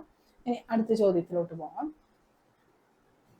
തിരുവിതാംകൂർ പ്രദേശത്തെ കൃഷിക്കാരുടെ മാഗ്ന കാർട്ട എന്ന് വിശേഷിപ്പിക്കുന്ന നിയമനിർമ്മാണ വിളംബരം ഏതാണ് ഇതില്? പാട്ടം വിളംബരം അല്ലെ? പണ്ടാരപ്പാട്ട വിളംബരമാണ്. പാട്ടം വിളംബരം എന്നാണ് പറഞ്ഞിരിക്കുന്നത്. പണ്ടാരപ്പാട്ട വിളംബരം എന്ന് ചോദിക്കാം. അപ്പൊ തിരുവിതാംകൂർ പ്രദേശത്തെ കൃഷിക്കാരുടെ മാഗ്ന കാർട്ട എന്ന് വിശേഷിപ്പിക്കുന്നത് എന്താണ്? പാട്ടം വിളംബരം അല്ലെങ്കിൽ പണ്ടാരപ്പാട്ട വിളംബരമാണ്. അടുത്ത് നോക്കിയേ, സംസ്ഥാന ദുരന്ത നിവാരണ അതോറിറ്റിയുടെ വൈസ് ചെയർമാൻ ആരാണ്? സംസ്ഥാന ദുരന്ത നിവാരണ അതോറിറ്റിയുടെ വൈസ് ചെയർമാൻ ആരാണ്? റവന്യൂ മന്ത്രിയാണ് കേട്ടോ, റവന്യൂ മന്ത്രിയാണ്. അപ്പൊ നമുക്കറിയാം സംസ്ഥാന ദുരന്ത നിവാരണ അതോറിറ്റി ഉണ്ട്, സ്റ്റേറ്റ് ദുരന്ത നിവാരണ അതോറിറ്റി ഉണ്ട്, ഇനി ഡിസ്ട്രിക്ട് ലെവലും ഉണ്ട്, ഡിസ്ട്രിക്ട് ഡിസാസ്റ്റർ മാനേജ്മെന്റ് അതോറിറ്റി ഉണ്ട്. നാഷണൽ ഡിസാസ്റ്റർ മാനേജ്മെന്റ് അതോറിറ്റിയുടെ ചെയർമാൻ പ്രൈം മിനിസ്റ്റർ ആയിരിക്കും. ഓക്കെ, 8 മെമ്പേഴ്സ് ആയിരിക്കും ഇതിന് മെയിൻലി ഉണ്ടായിരിക്കുക. ഇനി സ്റ്റേറ്റ് ഡിസാസ്റ്റർ മാനേജ്മെന്റ് അതോറിറ്റിയുടെ ചെയർമാൻ ആരായിരിക്കും? ചീഫ് മിനിസ്റ്റർ ആയിരിക്കും. ഓക്കെ, അടുത്ത് നോക്കി, കാണാതായ കുട്ടികളെ കണ്ടെത്തുന്നതിന് വേണ്ടി സംസ്ഥാന സർക്കാർ രൂപീകരിച്ച പദ്ധതി ഇതിലേതാണ്? ഓപ്പറേഷൻ വാത്സല്യാണ് കേട്ടോ, ഓപ്പറേഷൻ വാത്സല്യാണ്. കാണാതായ കുട്ടികളെ കണ്ടെത്തുന്നതിന് വേണ്ടി സംസ്ഥാന സർക്കാർ രൂപീകരിച്ച പദ്ധതിയാണ് ഓപ്പറേഷൻ വാത്സല്യ. ഇതുപോലുള്ള പദ്ധതികളൊക്കെ ഇമ്പോർട്ടൻ്റ് ആണ്. മറ്റെന്തൊക്കെ പദ്ധതികളാണുള്ളത് നമുക്ക് നോക്കാം. ചൈൽഡ് ആൻഡ് വുമൺ റിലേറ്റഡ് ആയിട്ടുള്ള പദ്ധതികളൊക്കെ ഇമ്പോർട്ടൻ്റ് ആണ്. അപ്പോൾ ഒരു പ്രധാനപ്പെട്ട പദ്ധതിയാണ് ICDS, integrated child development scheme. Okay, ഇതെന്താ ചെയ്യുന്നത്? 6 വയസ്സിന് താഴെയുള്ള ചിൽഡ്രൻസിനെയും പിന്നെ പ്രഗ്നന്റ് ലാക്ടേറ്റിംഗ് മദേഴ്സിനെയൊക്കെ ഫോക്കസ് ചെയ്തിട്ട് കൊണ്ടുവന്ന ഒരു പദ്ധതിയാണിത്. ഇനി മറ്റൊരു പദ്ധതിയാണ് സ്നേഹപൂർവം. ഇനി അച്ഛനും അമ്മയൊക്കെ നഷ്ടപ്പെട്ട കുട്ടികൾക്ക് ഫിനാൻഷ്യൽ അസിസ്റ്റൻസ് നൽകുന്ന, അച്ഛനും അമ്മയൊക്കെ നഷ്ടപ്പെട്ട അവരിപ്പോ റിലേറ്റീവ്സിന്റെ കൂടെയോ അങ്ങനെയൊക്കെ താമസിക്കുന്ന കുട്ടികളായിരിക്കും. അവർക്ക് ഫിനാൻഷ്യൽ അസിസ്റ്റൻസ്, സാമ്പത്തിക സഹായം നൽകുന്ന ഒരു പദ്ധതിയാണ് സ്നേഹപൂർവം. ഇനി മറ്റൊരു പദ്ധതിയാണ് അശ്വനിധി. അശ്വനിധി എന്ന് പറഞ്ഞു കഴിഞ്ഞാൽ സെക്ഷൽ ക്രൈംസിനൊക്കെ വിക്റ്റിമായിട്ടുള്ള അല്ലെങ്കിൽ ഡൊമസ്റ്റിക് വയലൻസിന് വിക്റ്റിമായിട്ടുള്ള, ആസിഡ് അറ്റാക്സിനൊക്കെ വിക്റ്റിമായിട്ടുള്ള കുട്ടികളെ സംരക്ഷിക്കുന്നതിന് വേണ്ടി കൊണ്ടുവന്ന ഒരു പദ്ധതിയാണ് അശ്വനിധി എന്ന് പറയുന്നത്. മറ്റൊരു ഗവൺമെന്റിന്റെ പദ്ധതിയാണ് മംഗല്യ. പേര് കേൾക്കുമ്പോൾ തോന്നും പോലെ തന്നെ വിഡോ റീമാരേജ്, മാരേജുമായിട്ട് റിലേറ്റ് ചെയ്താണ്. വിഡോ റീമാരേജ് പ്രോത്സാഹിപ്പിക്കാൻ വേണ്ടി കൊണ്ടുവന്ന ഒരു പദ്ധതിയാണ് മംഗല്യ എന്ന് പറയുന്ന പദ്ധതി. ഇനി മറ്റൊരു പദ്ധതിയുണ്ട് അഭയകിരണം.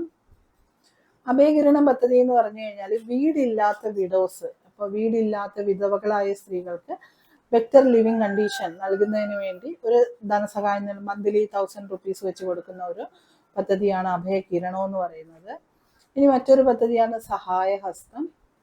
സഹായഹസ്തം എന്ന് പറഞ്ഞു കഴിഞ്ഞാൽ സാമ്പത്തികമായി പിന്നോക്കം നിൽക്കുന്ന വിധവകൾക്ക് സ്വയം തൊഴിൽ തുടങ്ങാൻ വേണ്ടി ധനസഹായം നൽകുന്ന ഒരു പദ്ധതിയാണ് സഹായഹസ്തം. ഇനിയും ധാരാളം പദ്ധതികളുണ്ട്. അപ്പൊ ഏറ്റവും പ്രധാനപ്പെട്ടതായിട്ട് ആ സൈറ്റിൽ തന്നെ പ്രധാനമായി കാണിച്ച പദ്ധതികളാണിത്. അപ്പൊ അതുകൊണ്ട് തന്നെ എപ്പോഴും ഇമ്പോർട്ടൻ്റ് ആണ് ഇത്രയും പദ്ധതികൾ. ഇനിയും ധാരാളം പദ്ധതികളുണ്ട്, അതും കൂടെ നോക്കി പഠിക്കണം. അടുത്ത ചോദ്യം നമുക്ക് നോക്കാം. നോക്കിയേ, സംസ്ഥാന വനിതാ കമ്മീഷന്റെ അധ്യക്ഷ നമ്മൾ നേരത്തെ ഡിസ്കസ് ചെയ്തതാണ് P. സതീദേവി. അടുത്ത് നോക്കിയേ, മനുഷ്യ ശരീരത്തിൽ ഇൻസുലിൻ പുറപ്പെടുവിക്കുന്ന ഗ്രന്ഥി ഏതാണ്? നമുക്ക് എല്ലാവർക്കും അറിയാന്നുള്ളതാണ് പാൻക്രിയാസ് ഗ്രന്ഥി.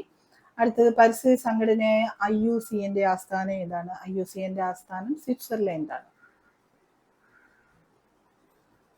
IUCNന്റെ ഫുൾ ഫോം എന്താണ്? International union for conservation of nature എന്നുള്ളതാണ് IUCNന്റെ ഫുൾ ഫോം. അപ്പൊ ഇതിന്റെ ഹെഡ് ക്വാർട്ടേഴ്സ് വരുന്നത് സ്വിറ്റ്സർലാൻഡിലാണ്. അടുത്ത് നോക്കിയേ, കോവിഡ് രോഗകാരിയായ SARS-CoV-2 ജനിതകപരമായി ഏതിനം വൈറസ് ആണ് എന്നുള്ളതാണ്. RNA വൈറസ് ആണ്. ഇത് കോവിഡിന്റെ ആ ഒരു സമയത്തൊക്കെ ഉള്ള ഒരു ക്വസ്റ്റ്യൻ പേപ്പർ ആയതുകൊണ്ടാണ് ഇത് ഈ ഒരു ക്വസ്റ്റ്യൻ ഉള്ളത്. അടുത്ത് BCG വാക്സിൻ ഏത് രോഗപ്രതിരോധത്തിന് വേണ്ടിയിട്ടുള്ളതാണ്? BCG വാക്സിൻ ക്ഷയത്തിന് എതിരായിട്ടുള്ള, ക്ഷയം എന്ന രോഗത്തിനെതിരായിട്ടാണ് BCG വാക്സിൻ എടുക്കുന്നത്.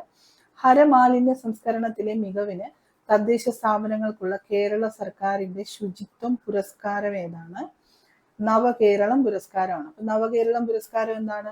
ഹരമാലിന്യം, അതെ, ഹരം ദ്രാവകം വാതകം, അതിൽ ഖരം കട്ടിയുള്ള മാലിന്യങ്ങൾ, ഖര സംസ്കരണത്തിലെ മികവിന് തദ്ദേശ സ്ഥാപനങ്ങൾക്ക് കേരള സർക്കാരിന്റെ ശുചിത്വ പുരസ്കാരമാണ് നവകേരള പുരസ്കാരം.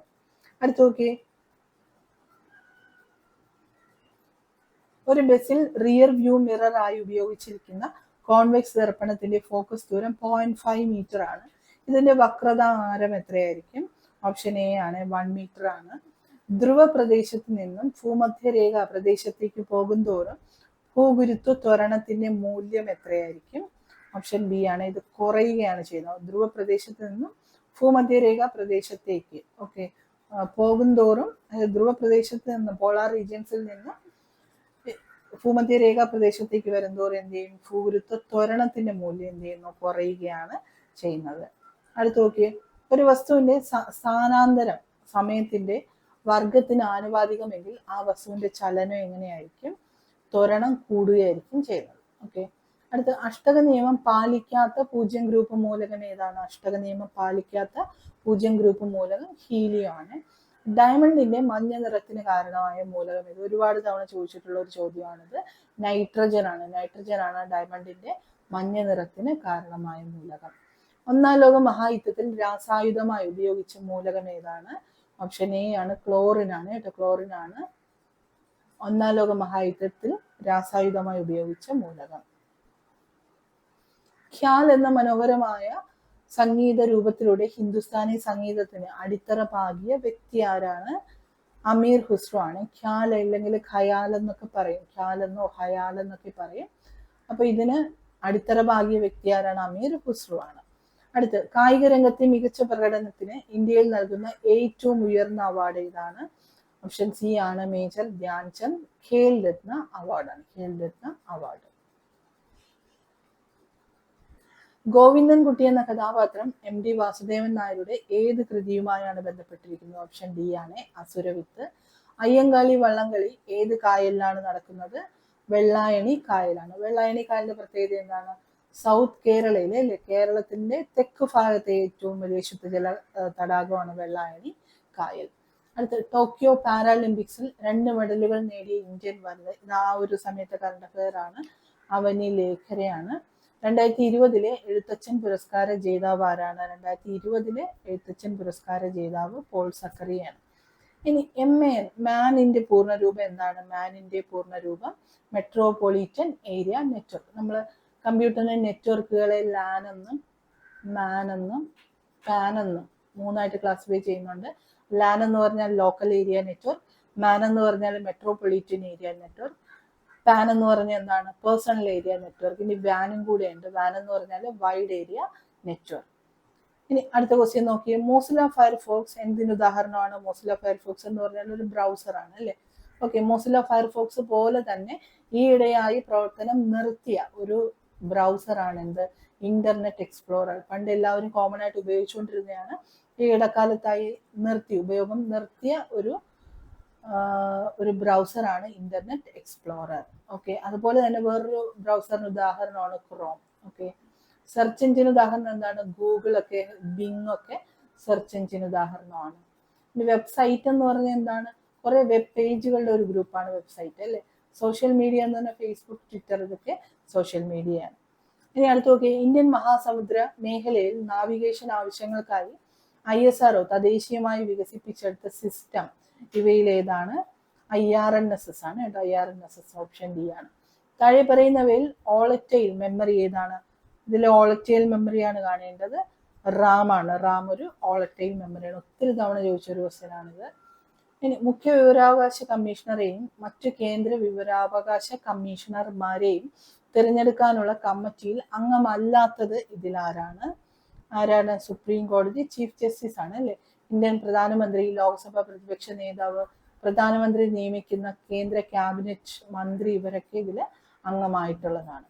അടുത്ത്, താഴെ കൊടുത്തിരിക്കുന്നവയിൽ 2005 ഗാർഹിക പീഡന നിരോധന നിയമപ്രകാരം പ്രൊട്ടക്ഷൻ ഓഫീസറുടെ ചുമതല അല്ലാത്തത് ഇതിലേതാണ്?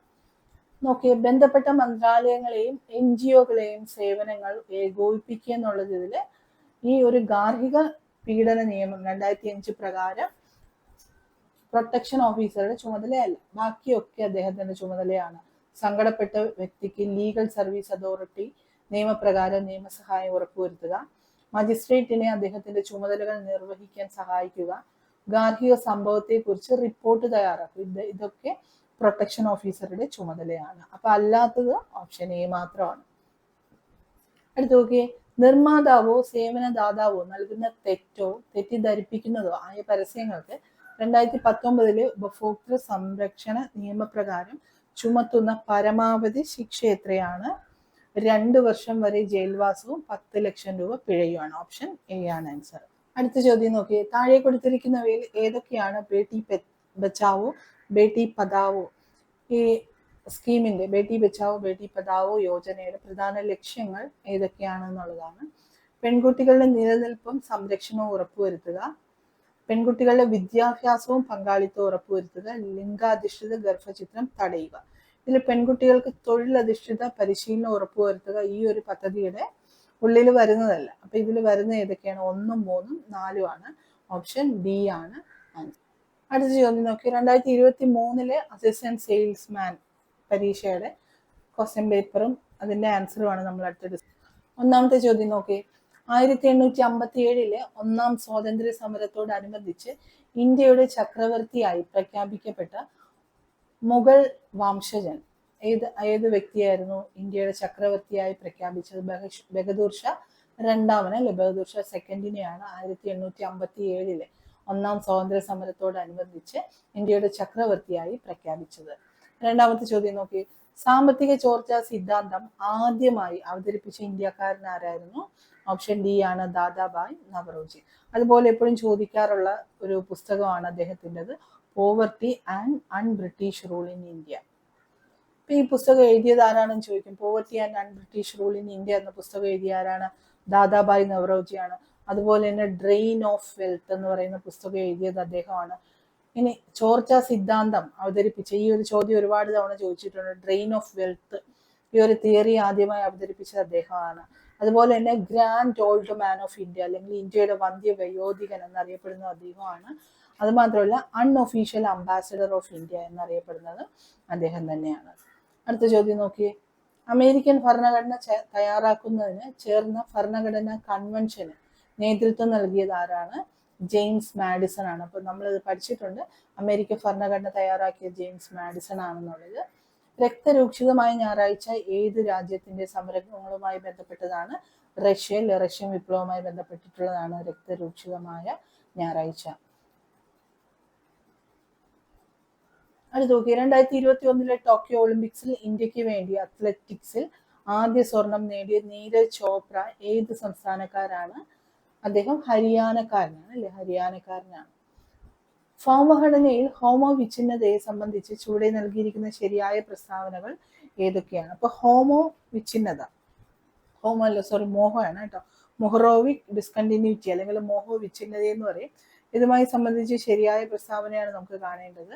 ഭൂമിയുടെ പുറം പാളിയായ ഭൂവൽക്കത്തെ മാന്റിലിൽ നിന്നും വേർതിരിക്കുന്ന ഒരു ലെയർ, ഒരു സംഭവമാണ് ഒരു വിച്ഛിന്നത, ഡിസ്കണ്ടിന്യൂറ്റിയാണ് മോഹോ ഡിസ്കണ്ടിന്യൂറ്റി. അത് ശരിയാണ്.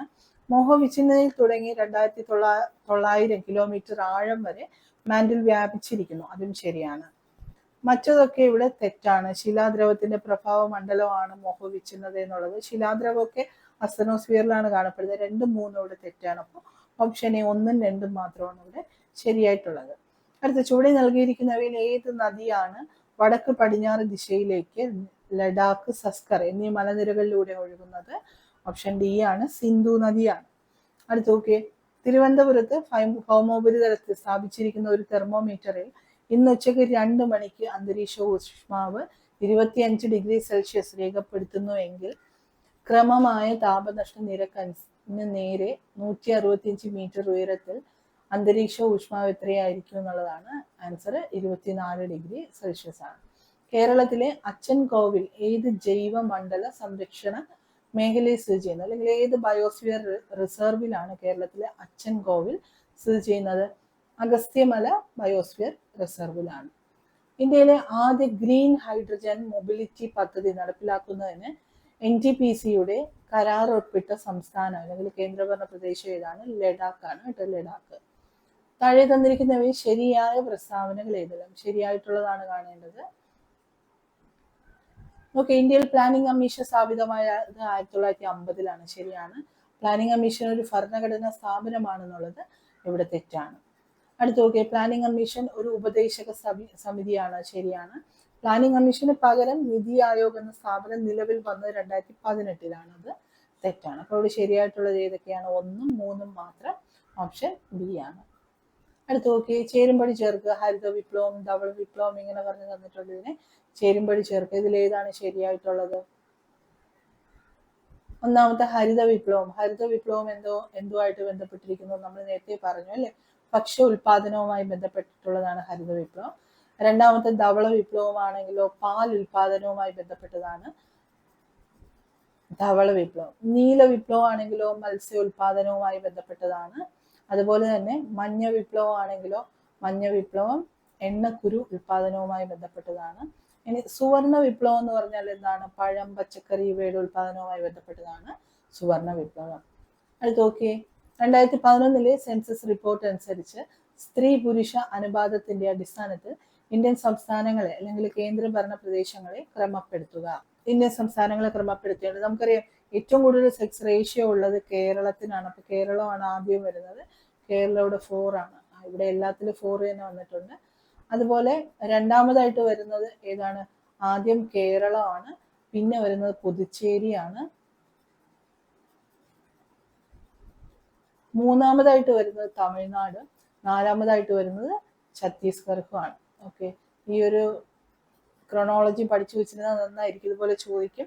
അപ്പോൾ സെക്സ് റേഷ്യോയുടെ അടിസ്ഥാനത്തിൽ 2011 സെൻസസ് അനുസരിച്ച് ക്രമപ്പെടുത്താൻ പറഞ്ഞാൽ ഏറ്റവും കൂടുതൽ കേരളം, രണ്ടാമത് പുതുച്ചേരി, പിന്നെ തമിഴ്നാട്, പിന്നീട് ഛത്തീസ്ഗഡുമാണ്. ഇപ്പൊ നമ്മുടെ 2011 സെൻസസ് റിലേറ്റഡ് ആയിട്ടുള്ള പോയിന്റ്സ് ഒക്കെ വളരെയധികം ഇമ്പോർട്ടൻ്റ് ആണ്.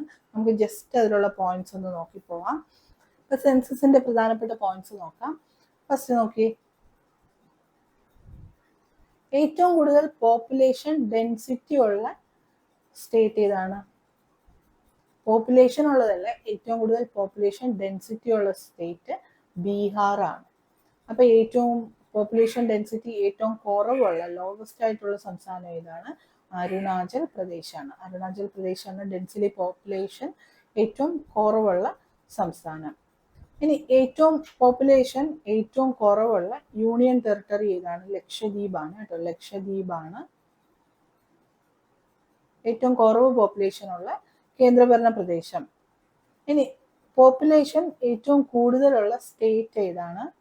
അത് ഉത്തർപ്രദേശാണ്. അപ്പൊ രണ്ടും തമ്മിൽ മാറിപ്പോലും ഡെൻസിറ്റി ഓഫ് പോപ്പുലേഷൻ ഏറ്റവും കൂടുതലുള്ള ബീഹാറാണ്.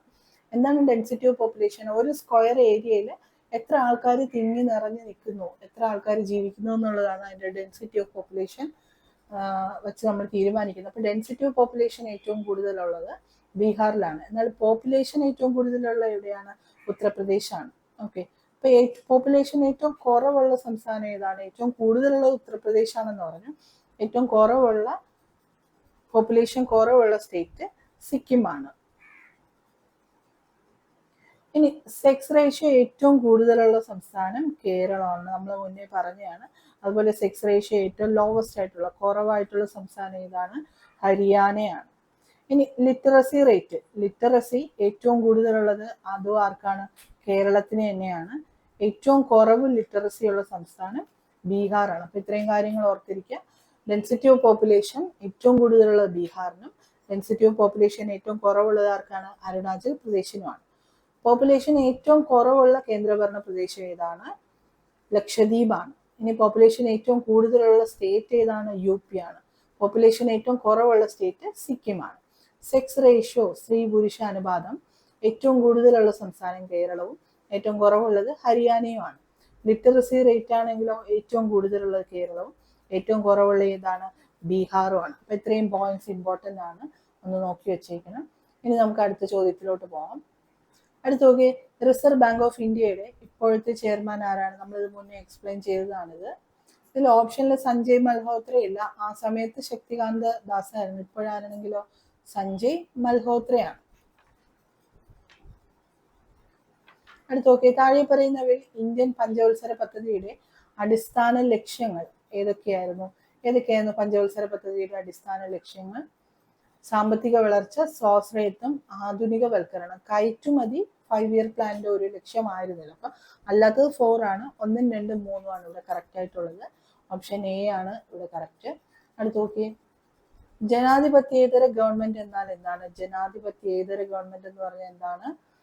ജനങ്ങൾ തിരഞ്ഞെടുക്കുന്ന ജനപ്രതിനിധികളുടെ ഭരണം, ജനങ്ങൾക്ക് അഭിപ്രായ സ്വാതന്ത്ര്യവും അവകാശങ്ങളും പരിമിതമാണ്, ഭരണാധികാരികളുടെ നിയമത്തിന് വിധേയരായി പ്രവർത്തിക്കുന്നു, ഭരണാധികാരികൾ നിയമത്തിന് അതീതമായി പ്രവർത്തിക്കുന്നു.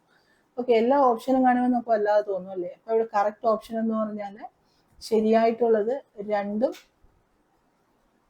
4ഉം ആണ്. ഓക്കെ, 2ഉം 4ഉം ആണ് ശരിയായിട്ടുള്ളത്. ജനങ്ങൾക്ക് അഭിപ്രായ സ്വാതന്ത്ര്യവും അവകാശങ്ങളും പരിമിതമാണ്. ജനാധിപത്യേതര ഗവൺമെന്റ്, ജനാധിപത്യ ഗവൺമെന്റ് അല്ല, ജനാധിപത്യേതര ഗവൺമെന്റ് ആണ്. ഭരണാധികാരികൾ നിയമത്തിന് അതീതമായി പ്രവർത്തിക്കുന്നു, നിയമത്തിന് അതീതമായാണ് പ്രവർത്തിക്കുന്നത്. ഓക്കെ, ഇതൊക്കെ ജനാധിപത്യേതര ഗവൺമെന്റിന്റെ പ്രത്യേകതകളാണ്. ജനങ്ങൾ തിരഞ്ഞെടുക്കുന്ന ജനപ്രതിനിധികളുടെ ഭരണം, അത് ജനാധിപത്യ ഗവൺമെന്റിന്റെ പ്രത്യേകതയാണ്. അതുപോലെ ഭരണാധികാരികളും നിയമത്തിന് വിധേയരായി പ്രവർത്തിക്കുന്നു എന്നുള്ളത് എന്താണ്? ജനാധിപത്യ ഗവൺമെന്റിന്റെ പ്രത്യേകതയാണ്. നമ്മുടെ ക്വസ്റ്റ്യൻ എന്തായിരുന്നു? ജനാധിപത്യേതര ഗവൺമെന്റിന്റെ പ്രത്യേകതകളായിരുന്നു ചോദിച്ചിട്ടുണ്ടായിരുന്നത്. അടുത്ത് നോക്കി, താഴെ പറയുന്ന പ്രസ്താവനകളിൽ ശരിയായത് കണ്ടെത്തുക. ഇതിൽ ശരിയായിട്ടുള്ളതാണ് കാണേണ്ടത്. ഇന്ത്യൻ നിയമനിർമ്മാണ വിഭാഗം എന്നാൽ രാഷ്ട്രപതി, രാജ്യസഭ, ലോക്സഭ എന്നിവയാണ്. അതായത് പാർലമെന്റ് എന്ന് പറഞ്ഞാൽ എന്തൊക്കെയാണ് ഉൾപ്പെടുന്നത്? ലോക്സഭ, രാജ്യസഭ, പിന്നെ പ്രസിഡന്റ്. ഓക്കെ, ഈ 3 സിസ്റ്റത്തിനെയും ഒരുമിച്ച് ചേർത്തിട്ടാണ് നമ്മൾ പാർലമെന്റ് എന്ന് പറയുന്നത്. പാർലമെന്റിനെയാണ് നമ്മൾ നിയമനിർമ്മാണ വിഭാഗം എന്ന് പറയുന്നത്. അപ്പൊ ഇന്ത്യയിൽ നിയമനിർമ്മാണ വിഭാഗം എന്ന് പറഞ്ഞാൽ എന്താണ്? രാഷ്ട്രപതി, രാജ്യസഭ, ലോക്സഭ എന്നിവ ഉൾപ്പെടുന്നവയാണ്. അപ്പൊ 1 ഇവിടെ ശരിയാണ്. 1 ഇല്ലാത്തവയൊക്കെ നമുക്ക് വെട്ടിക്കളയാം ഓപ്ഷനിൽ നിന്ന്. രണ്ടാമത് ഓക്കെ, ഇന്ത്യയിൽ കാര്യനിർവഹണ വിഭാഗം എന്നാൽ രാഷ്ട്രപതി, ഉപരാഷ്ട്രപതി, പ്രധാനമന്ത്രി, മന്ത്രിസഭ, ഉദ്യോഗസ്ഥ വൃന്ദം എന്നിവ ഉൾപ്പെടുന്നവയാണ് എന്നുള്ളതാണ്. 2 ഇവിടെ ശരിയാണ്. ഇവയൊക്കെ ഉൾപ്പെടുന്നവയാണ് നമ്മുടെ കാര്യനിർവഹണ വിഭാഗം. ഇനി 3ഉം 4ഉം നമ്മൾ മോളിൽ കണ്ടതിന് ഓപ്പോസിറ്റ് ആയിട്ടുള്ള പോയിന്റ്സ് ആണ്. നോക്കി, ഇന്ത്യയിൽ നിയമനിർമ്മാണ വിഭാഗം എന്ന് പറഞ്ഞാൽ രാജ്യസഭയും ലോക്സഭയും മാത്രമാണ്. ഇതൊക്കെ ഇവിടെ തെറ്റാണ്. ഓക്കെ, അടുത്ത് നോക്കി, ഇന്ത്യൻ തെരഞ്ഞെടുപ്പ് പ്രക്രിയയിൽ നിർബന്ധമായും പാലിക്കേണ്ട ഘടകങ്ങൾ തിരഞ്ഞെടുക്കുക. ഇതിൽ ഏതൊക്കെ ഇതിനെ ഒന്ന് ക്രമപ്പെടുത്താനാണ് പറയുന്നത്. ഏതൊക്കെയാണ് ഘടകങ്ങളുള്ളത്? നാമനിർദ്ദേശ പത്രികകളുടെ സൂക്ഷ്മ പരിശോധന, നാമനിർദ്ദേശ പത്രിക പിൻവലിക്കൽ, തിരഞ്ഞെടുപ്പ് വിജ്ഞാപനം പുറപ്പെടുവിക്കൽ, നാമനിർദ്ദേശ പത്രിക സമർപ്പിക്കൽ. അപ്പൊ ഇതെല്ലാം ഇതിൽ ഉൾപ്പെടുന്നവയാണ്. ഇതിൽ ആദ്യം വരുന്ന ഏതാണ്? തിരഞ്ഞെടുപ്പ് നടത്തണം അല്ലെ? അപ്പൊ തിരഞ്ഞെടുപ്പിന്റെ വിജ്ഞാപനം പുറപ്പെടുവിക്കുകയാണ് ആദ്യം ചെയ്യുന്നത്. രണ്ടാമത്തേത് ഏതാണ്? തിരഞ്ഞെടുപ്പ് വിജ്ഞാപനം പുറപ്പെടുവിച്ചു കഴിഞ്ഞാൽ നമുക്ക് നാമനിർദ്ദേശ പത്രിക സമർപ്പിക്കാം അല്ലെ? അപ്പൊ രണ്ടാമത് വരുന്നത് അതാണ്. ഇനി മൂന്നാമത്തേത് ഏതാണ്? നാമനിർദ്ദേശ പത്രികകൾ സൂക്ഷ്മമായി പരിശോധിക്കുന്നു. ചിലവർ ഡിസ്ക്വാളിഫൈഡ് ആവും, അവരെയൊക്കെ തിരിച്ചുവിടാൻ പറ്റും. അപ്പോൾ അതിന്റെ സൂക്ഷ്മ പരിശോധനയാണ് മൂന്നാമത്തേത്. നാലാമത്തേത് നാമനിർദ്ദേശ പത്രിക പിൻവലിക്കലാണ്. അപ്പോൾ ഓപ്ഷൻ ബി ആണ് ഇവിടുത്തെ ആൻസർ. അടുത്ത ക്വസ്റ്റ്യൻ നോക്കിയേ. ഇന്ത്യൻ ഭരണഘടനയിൽ മൗലിക അവകാശങ്ങളിൽ സ്വാതന്ത്ര്യത്തിനുള്ള അവകാശം എന്നതിൽ ഉൾപ്പെടുന്നത് ഏവയെന്ന് കണ്ടെത്തുക. ഓക്കെ, നമുക്ക് മൗലിക അവകാശങ്ങളുണ്ട്. ഇതിൽ സ്വാതന്ത്ര്യത്തിനുള്ള അവകാശം നമുക്കറിയാം, ആർട്ടിക്കിൾ 90 6 ഫണ്ടമെന്റൽ റൈറ്റ്സ് പറയുന്നുണ്ട്. അതിൽ അതാണ് മൗലിക സ്വാതന്ത്ര്യങ്ങൾ പറയുന്നുണ്ട് അല്ലെ? ഫണ്ടമെന്റൽ റൈറ്റ്സിനുള്ളിൽ തന്നെ ആർട്ടിക്കിൾ 19 മൗലിക സ്വാതന്ത്ര്യങ്ങളെ കുറിച്ച് പറയുന്നു. അവയിൽ ഉൾപ്പെടുന്നത് ഏതൊക്കെയാണെന്നാണ് ചോദിക്കുന്നത്. അവയിൽ ഉൾപ്പെടുന്നത് ഇത് 2ഉം 3ഉം ആണ്. സംഘടനകൾ രൂപീകരിക്കാനുള്ള അവകാശവും അന്യായ അറസ്റ്റിൽ നിന്നുള്ള അവകാശവും. ഓക്കെ, സ്ഥാനപ്പേരുകൾ നിർത്തലാക്കാനും സ്വതന്ത്രമായി ഏത് മതത്തിലും വിശ്വസിക്കാനും ഒക്കെ ഫണ്ടമെന്റൽ റൈറ്റ് ആണ്, മൗലിക അവകാശമാണ്. എന്നാൽ സ്വാതന്ത്ര്യത്തിനുള്ള അവകാശത്തിൽ ഉൾപ്പെടുന്നവയല്ല. 2ഉം 3ഉം ആണ് സ്വാതന്ത്ര്യത്തിനുള്ള അവകാശങ്ങൾ ഉൾപ്പെടുന്നത്. അടുത്ത് നോക്കിയേ, ഇന്ത്യൻ ഭരണഘടനയുടെ ഉള്ളടക്കവുമായി ബന്ധപ്പെട്ട് താഴെ പറയുന്ന പ്രസ്താവനകളിൽ ശരിയായവ ഏതാണെന്ന് കണ്ടെത്തുക. ഇതിൽ ശരിയായതാണ് കണ്ടെത്തേണ്ടത്. 395 അനുച്ഛേദങ്ങൾ, പിന്നെ എന്താണ് 22 ഭാഗങ്ങൾ. ഇതിലൊന്ന് മാത്രമാണ് ആക്ച്വലി ശരിയായിട്ടുള്ള. അങ്ങനെ ഒരു ഓപ്ഷൻ കണ്ടില്ല. നമുക്കറിയാം, നമ്മളെ ഭരണഘടനയിൽ 395 ആർട്ടിക്കിൾസും 25 പാർട്ടും 12 ഷെഡ്യൂൾസും ആണ് ഉള്ളത്. ഇതിൽ 22 ഭാഗങ്ങൾ എന്നാണ് തന്നിട്ടുള്ളത്. അപ്പൊ ഇത്രയാണെന്ന് ഓർത്തിരുന്നാൽ മതി. നെക്സ്റ്റ് ക്വസ്റ്റ്യൻ നോക്കാം. ശരിയായ പ്രസ്താവന ഏതാണെന്ന് കണ്ടെത്തുക. ഇതിൽ നിന്ന് ശരിയായതാണ് കാണേണ്ടത്. നോക്കാം. കേരള സംസ്ഥാന ദുരന്ത നിവാരണ അതോറിറ്റി ഒരു ഭരണഘടനാ സ്ഥാപനമാണ്. സംസ്ഥാന മുഖ്യമന്ത്രിയാണ് കേരള സംസ്ഥാന ദുരന്ത നിവാരണ അതോറിറ്റിയുടെ ചെയർമാൻ. അത് ശരിയാണ്. അടുത്ത് പറയുന്ന സംസ്ഥാന ധനകാര്യമന്ത്രി കേരള സംസ്ഥാന ദുരന്ത നിവാരണ അതോറിറ്റിയുടെ അംഗമാണ്. തെറ്റാണ്. സംസ്ഥാന റവന്യൂ മന്ത്രി കേരള സംസ്ഥാന ദുരന്ത നിവാരണ അതോറിറ്റിയുടെ അംഗമാണ്. റവന്യൂ മന്ത്രി ഇതിൽ അംഗമാണ്. ഓക്കെ, 2ഉം 4ഉമാണ് ഇവിടെ ശരിയായിട്ടുള്ളത്. 1ഉം 3ഉം ഇവിടെ തെറ്റാണ്. നമുക്കറിയാം ഡിസാസ്റ്റർ മാനേജ്മെന്റ് അതോറിറ്റിയെ നമുക്ക് 3ആയിട്ട് ക്ലാസിഫൈ ചെയ്യാം. എന്തൊക്കെയായിട്ട് ക്ലാസിഫൈ ചെയ്യാം? എപ്പോഴും ഇപ്പൊ കൂടുതലായി കണ്ടുവരുന്ന ഒരു ടോപ്പിക്കാണിത്. അപ്പൊ ഇത് നന്നായിട്ട് പഠിക്കണം. നാഷണൽ ഡിസാസ്റ്റർ മാനേജ്മെന്റ് അതോറിറ്റി എന്നും സ്റ്റേറ്റ് ഡിസാസ്റ്റർ മാനേജ്മെന്റ് അതോറിറ്റി എന്നും ഡിസ്ട്രിക്ട് ഡിസാസ്റ്റർ മാനേജ്മെന്റ് അതോറിറ്റി എന്ന് നമുക്ക് 3ആയിട്ട് തിരിക്കാം. ഇതിൽ നാഷണൽ ഡിസാസ്റ്റർ മാനേജ്മെന്റ് അതോറിറ്റി എപ്പോഴാണ് നിലവിൽ വന്നത്? 2005 മെയ് 30-നാണ് ഇത് നിലവിൽ വന്നത്. ഇനി ഇത് നിലവിൽ വന്ന നിയമത്തിൽ, ദേശീയ ദുരന്ത നിവാരണ നിയമത്തിൽ ടോട്ടൽ എത്ര ചാപ്റ്റേഴ്സ് ഉണ്ട്? 11 ചാപ്റ്റേഴ്സ് ആണുള്ളത്. 79 സെക്ഷൻസും ഉണ്ട്. ഈ ദുരന്ത നിവാരണ അതോറിറ്റിയുടെ ചെയർമാൻ ആരായിരിക്കും? പ്രൈം മിനിസ്റ്റർ ആയിരിക്കും ഇതിന്റെ ചെയർമാൻ. അംഗങ്ങളുടെ കാലാവധി 5 വർഷമായിരിക്കും. അംഗങ്ങളുടെ എണ്ണം 10 പേരായിരിക്കും കേട്ടോ. ദേശീയ ദുരന്ത നിവാരണ അതോറിറ്റിയുടെ ഹെഡ്ക്വാർട്ടേഴ്സ് ന്യൂഡൽഹിയിലാണ് കേട്ടോ, ന്യൂഡൽഹിയിൽ. ഇനി ദുരന്തങ്ങൾ ഉണ്ടാകുന്ന സമയത്ത് ദേശീയ ദുരന്തങ്ങൾ പ്രഖ്യാപിക്കുന്നത് ആരാണ്? കേന്ദ്ര മന്ത്രിസഭയാണ് കേട്ടോ. കേന്ദ്ര മന്ത്രിസഭയാണ് ദേശീയ ദുരന്തങ്ങൾ പ്രഖ്യാപിക്കുന്നത്. എന്തൊക്കെയാണ് ദേശീയ ദുരന്തങ്ങൾ? ദേശീയ തലത്തിൽ അംഗീകരിക്കപ്പെട്ടിട്ടുള്ള ദുരന്തങ്ങൾ: വെള്ളപ്പൊക്കം, ഉരുൾപൊട്ടൽ, പാറവീഴ്ച, പിന്നെ ഞരങ്ങൾ, അതും എന്താണ് ദേശീയ ദുരന്തമായി അംഗീകരിച്ചിട്ടുള്ളതാണ്. വരൾച്ച, ചുഴലിക്കാറ്റ്, ഭൂമികുലുക്കം, മേഘസ്ഫോടനം, ആലിപ്പഴ വീഴ്ച, സുനാമി, കാട്ടുതീ, കീടാക്രമണം, ശൈത്യതരംഗം, പിന്നെ ശീതതരംഗം, ഹിമപാതം, ഇവയൊക്കെ ദേശീയ ദുരന്തമായി പ്രഖ്യാപിച്ചിട്ടുള്ള ലിസ്റ്റിലുള്ളതാണ്. അതുപോലെ തന്നെ നാഷണൽ ഡിസാസ്റ്റർ റിസ്ക് ഫോഴ്സ് എന്നൊരു ഫോഴ്സ് 2006 ദേശീയ ദുരന്ത പ്രതികരണ സേന 2006 സെറ്റപ്പ് ചെയ്യുന്നത്. ഇനി ദുരന്ത നിവാരണ അതോറിറ്റി ആദ്യമായി ആരംഭിച്ച സംസ്ഥാനവും ചോദിച്ചു കഴിഞ്ഞാൽ ആരാണ്? അത് കേരളമാണ്. കേരളത്തിൽ ഇത് ആരംഭിച്ചത് 2007 മെയ് 4-നാണ്. ചെയർപേഴ്സൺ ആയിട്ട് വരുന്ന CM, ചീഫ് മിനിസ്റ്ററാണ് ഇതിന്റെ ചെയർപേഴ്സൺ ആയിട്ട് വരുന്നത്. അപ്പൊ നമ്മുടെ ക്വസ്റ്റ്യൻ വൈസ് ചെയർമാൻ ആരാണെന്ന് അല്ലെ? വൈസ് ചെയർമാൻ ആരാണ്? റവന്യൂ മിനിസ്റ്റർ ആണ് വൈസ് ചെയർമാൻ. ഇനി സംസ്ഥാന ദുരന്ത നിവാരണ അതോറിറ്റിയിലെ അംഗങ്ങളുടെ എണ്ണം 10 പേരാണ്. 10 മെമ്പേഴ്സ് ആണുള്ളത്. 3 എക്സ് ഒഫീഷ്യോ മെമ്പേഴ്സും ഉണ്ടായിരിക്കും. ഈ 3 എക്സ് ഒഫീഷ്യോ മെമ്പേഴ്സിൽ ഉൾപ്പെടുന്നവർ ആരൊക്കെയാണ്? കൃഷി മന്ത്രി, ആഭ്യന്തരമന്ത്രി, അഡീഷണൽ ചീഫ് സെക്രട്ടറി, ഇവരൊക്കെ എക്സ് ഒഫീഷ്യൽ മെമ്പേഴ്സിൽ ഉൾപ്പെടുന്നവയാണ്. തിരുവനന്തപുരമാണ് കേരളത്തിലെ ഹെഡ്ക്വാർട്ടേഴ്സ് എന്ന് പറഞ്ഞാൽ തിരുവനന്തപുരമാണ്. അതിന് ഒബ്സർവേറ്ററി ഹിൽസിലാണ് ഇതിന്റെ ഹെഡ്ക്വാർട്ടേഴ്സ് വരുന്നത്. കേരള ദുരന്ത നിവാരണ അതോറിറ്റിക്ക് ഒരു ആപ്തവാക്യമുണ്ട്, സുരക്ഷായാനം. അതും കൂടെ ഓർത്തിരിക്കണം. സുരക്ഷായാനമാണ് കേരള ദുരന്ത നിവാരണ അതോറിറ്റിയുടെ ആപ്തവാക്യം. അപ്പൊ ഇത്രയും കാര്യങ്ങൾ ക്ലിയർ ആണല്ലോ. അടുത്ത ചോദ്യം നോക്കാം. അടുത്ത് നോക്കിയേ, ശരിയായ പ്രസ്താവന ഏതെന്ന് വ്യക്തമാക്കുക. ശ്രേണിപരമായ സംഘടനവും രാഷ്ട്രീയ നിഷ്പക്ഷതയും ഉദ്യോഗവൃന്ദത്തിന്റെ സവിശേഷതകളിൽ പെടുന്നു. അത് ശരിയായ ഒരു കാര്യമാണ്. കൂട്ടുത്തരവാദിത്വവും വൈദഗ്ധ്യവും ഉദ്യോഗസ്ഥ വൃന്ദത്തെ കാര്യക്ഷമമാക്കുന്നതിന് സഹായിക്കുന്നു എന്നുള്ളത് തെറ്റാണ്. ഇവിടെ 1 മാത്രമാണ് ശരി. ഓപ്ഷൻ എ ആണ് ആൻസർ. അടുത്ത് നോക്കി, വിവരാവകാശ നിയമം 2005 പ്രകാരം വെളിപ്പെടുത്തുവാൻ കഴിയുന്ന പൊതുവിവരത്തിൽ പെടുന്ന കാര്യങ്ങൾ ഏവയെന്ന് കണ്ടെത്തുക. അപ്പൊ നമ്മൾ വിവരാവകാശത്തിലൂടെ അപേക്ഷ കൊടുക്കുകയാണെങ്കിൽ വെളിപ്പെടുത്താൻ കഴിയുന്ന വിവരങ്ങളിൽ ഉൾപ്പെടുന്നവയാണ് കാണേണ്ടത്. ഫയലുകൾ വെളിപ്പെടുത്താൻ കഴിയുന്നവയാണ്. കോടതി പരിഗണനയിലുള്ളവ വെളിപ്പെടുത്താൻ കഴിയാത്തതാണ്. അതുപോലെ രാജ്യസുരക്ഷയും അഖണ്ഡതയും ബാധിക്കുന്ന കാര്യങ്ങൾ വെളിപ്പെടുത്താറില്ല. ലോഗ് ബുക്ക് വെളിപ്പെടുത്താൻ സാധിക്കുന്നതാണ്. അപ്പൊ ഇവിടെ 1ഉം 4ഉം കറക്റ്റ് ആണ്. ഓപ്ഷൻ ബി ആണ് ആൻസർ. അടുത്ത് നോക്കിയേ, ഹരിത കേരള മിഷൻ ഊന്നൽ നൽകാത്ത മേഖല ഏതെന്ന് കണ്ടെത്തുക.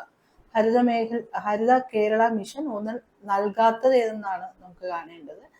ഇവിടെ ജലസംരക്ഷണം, ശുചിത്വം, കൃഷിയൊക്കെ ഊന്നൽ നൽകുന്നതാണ്. വനവൽക്കരണം ഹരിത കേരള മിഷൻ ഊന്നൽ നൽകാത്തൊരു മേഖലയാണ്.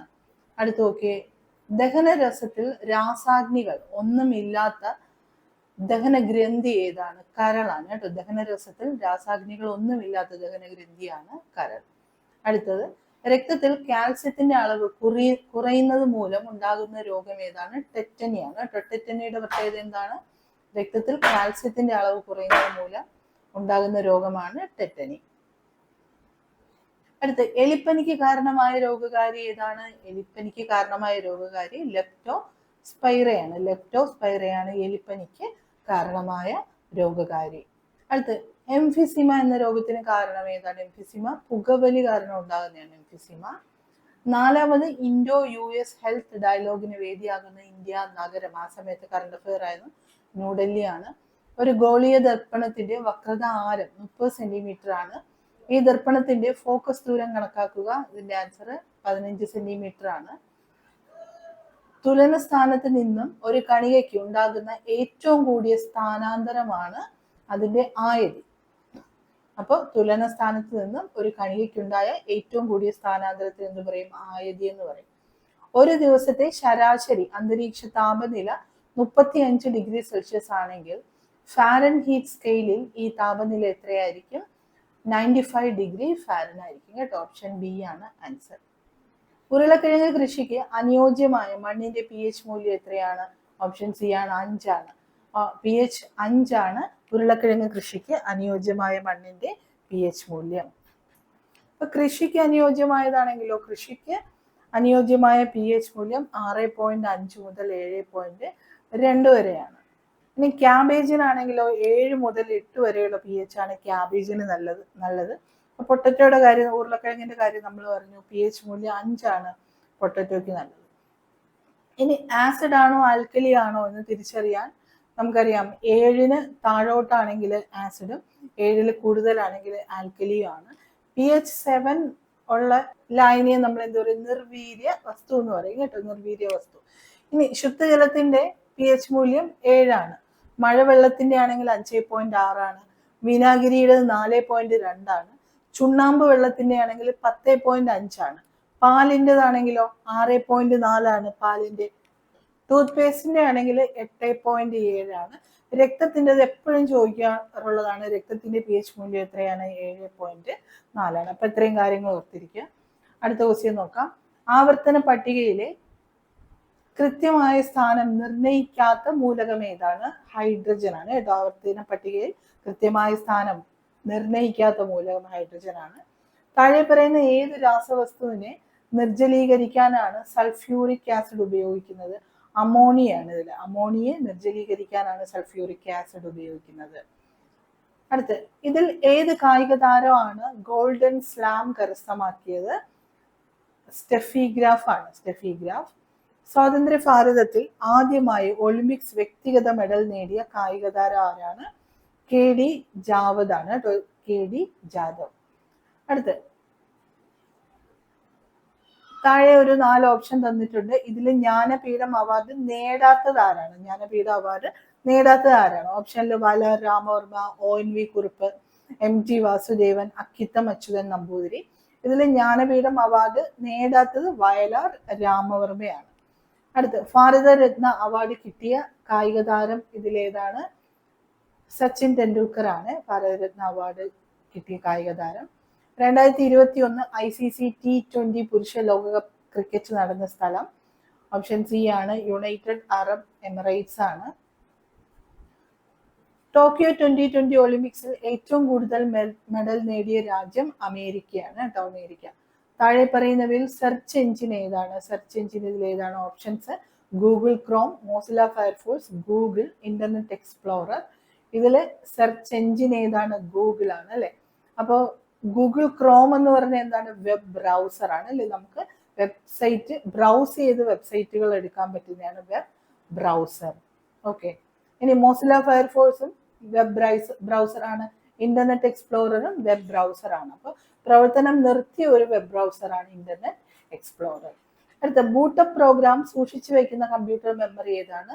Read only memory, ROM. നമ്മൾ കമ്പ്യൂട്ടർ ഓപ്പൺ ചെയ്യുമ്പോൾ കുറച്ച് സമയം ലോഡ് ചെയ്യും. ഇതിന് നമ്മൾ പ്രോസസ് ചെയ്യാന്ന് പറയും. ഇതിന് നമ്മൾ ബൂട്ടിങ് എന്ന് പറയും. അപ്പം ബൂട്ട് ചെയ്യാനുള്ള ആ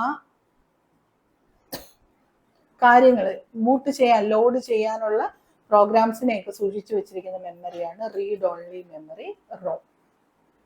അടുത്ത് ട്രാൻസ്ലേറ്റർ എന്ന് പറയുന്നത് താഴെ പറയുന്നവയിൽ ഏതാണ്?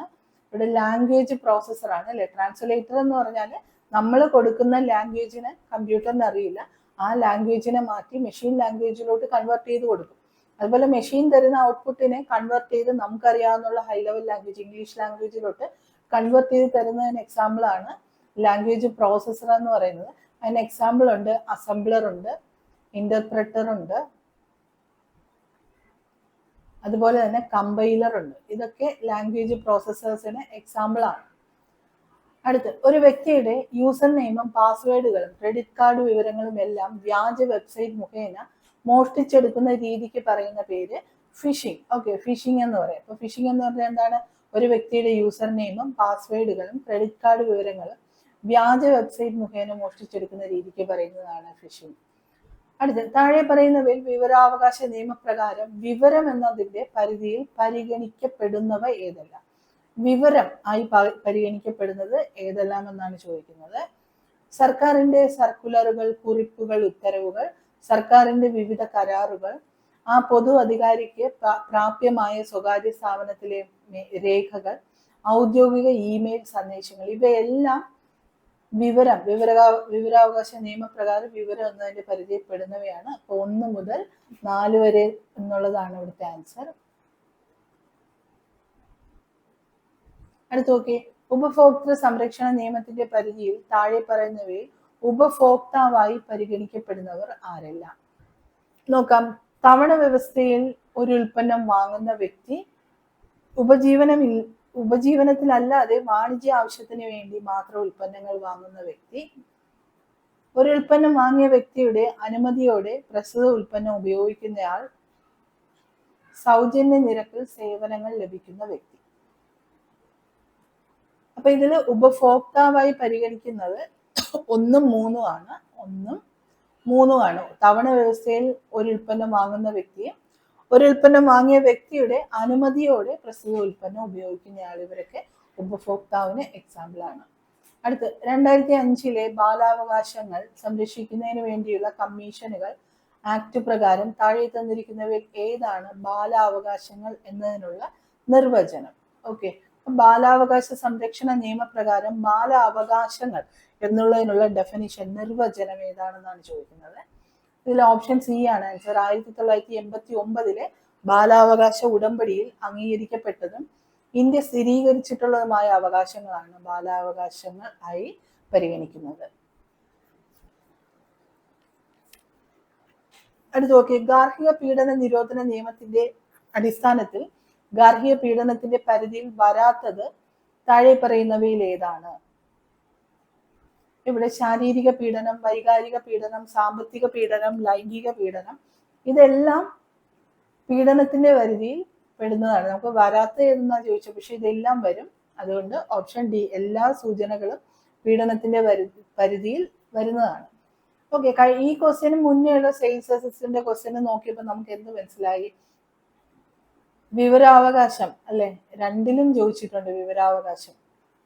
അതുപോലെ തന്നെ ഗാർഹിക നിയമം, IT ആക്ട്, ഉപഭോക്തൃ സംരക്ഷണ നിയമം, ഡിസാസ്റ്റർ മാനേജ്മെന്റ്, ഇതൊക്കെ 2 ക്വസ്റ്റ്യൻ. ഇനി ഒരു ക്വസ്റ്റ്യനും കൂടി നമ്മൾ ഡിസ്കസ് ചെയ്യുന്നുണ്ട്. 2ലും നോക്കിയിട്ടുണ്ട്. അപ്പൊ ഈ ടോപ്പിക്സ് ഒക്കെ നല്ലോണം അങ്ങ് പഠിച്ചിട്ട് പോകണം എക്സാമിന്. അടുത്ത് നോക്കി, 2019 മനുഷ്യാവകാശ സംരക്ഷണ ഭേദഗതി നിയമത്തിലൂടെ ദേശീയ മനുഷ്യാവകാശ കമ്മീഷനിൽ പ്രാതിനിധ്യം കൊടുത്തത് താഴെ പറയുന്നവയിൽ ആർക്കാണ്? ദേശീയ ബാലാവകാശ കമ്മീഷൻ ചെയർപേഴ്സൺ ആണ്.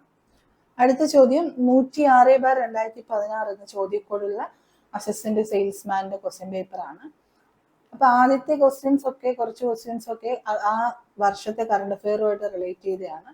നമുക്ക് 2015 ജൂലൈ 1 പ്രധാനമന്ത്രി നരേന്ദ്രമോദി അവതരിപ്പിച്ച കേന്ദ്ര സർക്കാർ പദ്ധതി ഡിജിറ്റൽ ഇന്ത്യ ആണത്. 2015 അർജുന അവാർഡ് നേടിയ മലയാളി താരം PR ശ്രീജേഷ് ആണ്. ഏത് സംസ്ഥാനവുമായി ബന്ധപ്പെട്ടതാണ് വ്യാപം അഴിമതി കേസ്? ആ സമയത്ത് കറണ്ട് അഫെയർ ആയിരുന്നു അത്. മധ്യപ്രദേശ്. വേൾഡ് ഗോൾഡ് കൗൺസിൽ ആസ്ഥാനം സ്ഥിതി ചെയ്യുന്ന നഗരം ഏതാണ്? വേൾഡ് ഗോൾഡ് കൗൺസിൽ ആസ്ഥാനം സ്ഥിതി ചെയ്യുന്ന നഗരം ഏതാണ്? ഓപ്ഷൻ എ ആണ്, സൂറിച്ച് ആണ്. 2011 സെൻസസ് പ്രകാരം ജനസംഖ്യയിൽ പുരുഷന്മാരെക്കാൾ സ്ത്രീകൾ കൂടുതലുള്ള കേന്ദ്രഭരണ പ്രദേശം ഏതാണ്? ഓപ്ഷൻ ഡി ആണ്, പുതുച്ചേരിയാണ്. 2011 സെൻസസ് പ്രകാരം പുരുഷന്മാരെക്കാൾ സ്ത്രീകൾ കൂടുതലുള്ള കേന്ദ്രഭരണ പ്രദേശം പുതുച്ചേരിയാണ്. സാമ്പത്തിക ശാസ്ത്രത്തിനുള്ള നോബൽ പുരസ്കാരം 2015 നേടിയ വ്യക്തി ആരെന്ന് ചോദിക്കുന്നത്. അപ്പൊ നമുക്ക് 2015 നോക്കണ്ട, 2024 നോക്കാം. സാമ്പത്തിക ശാസ്ത്രത്തിന്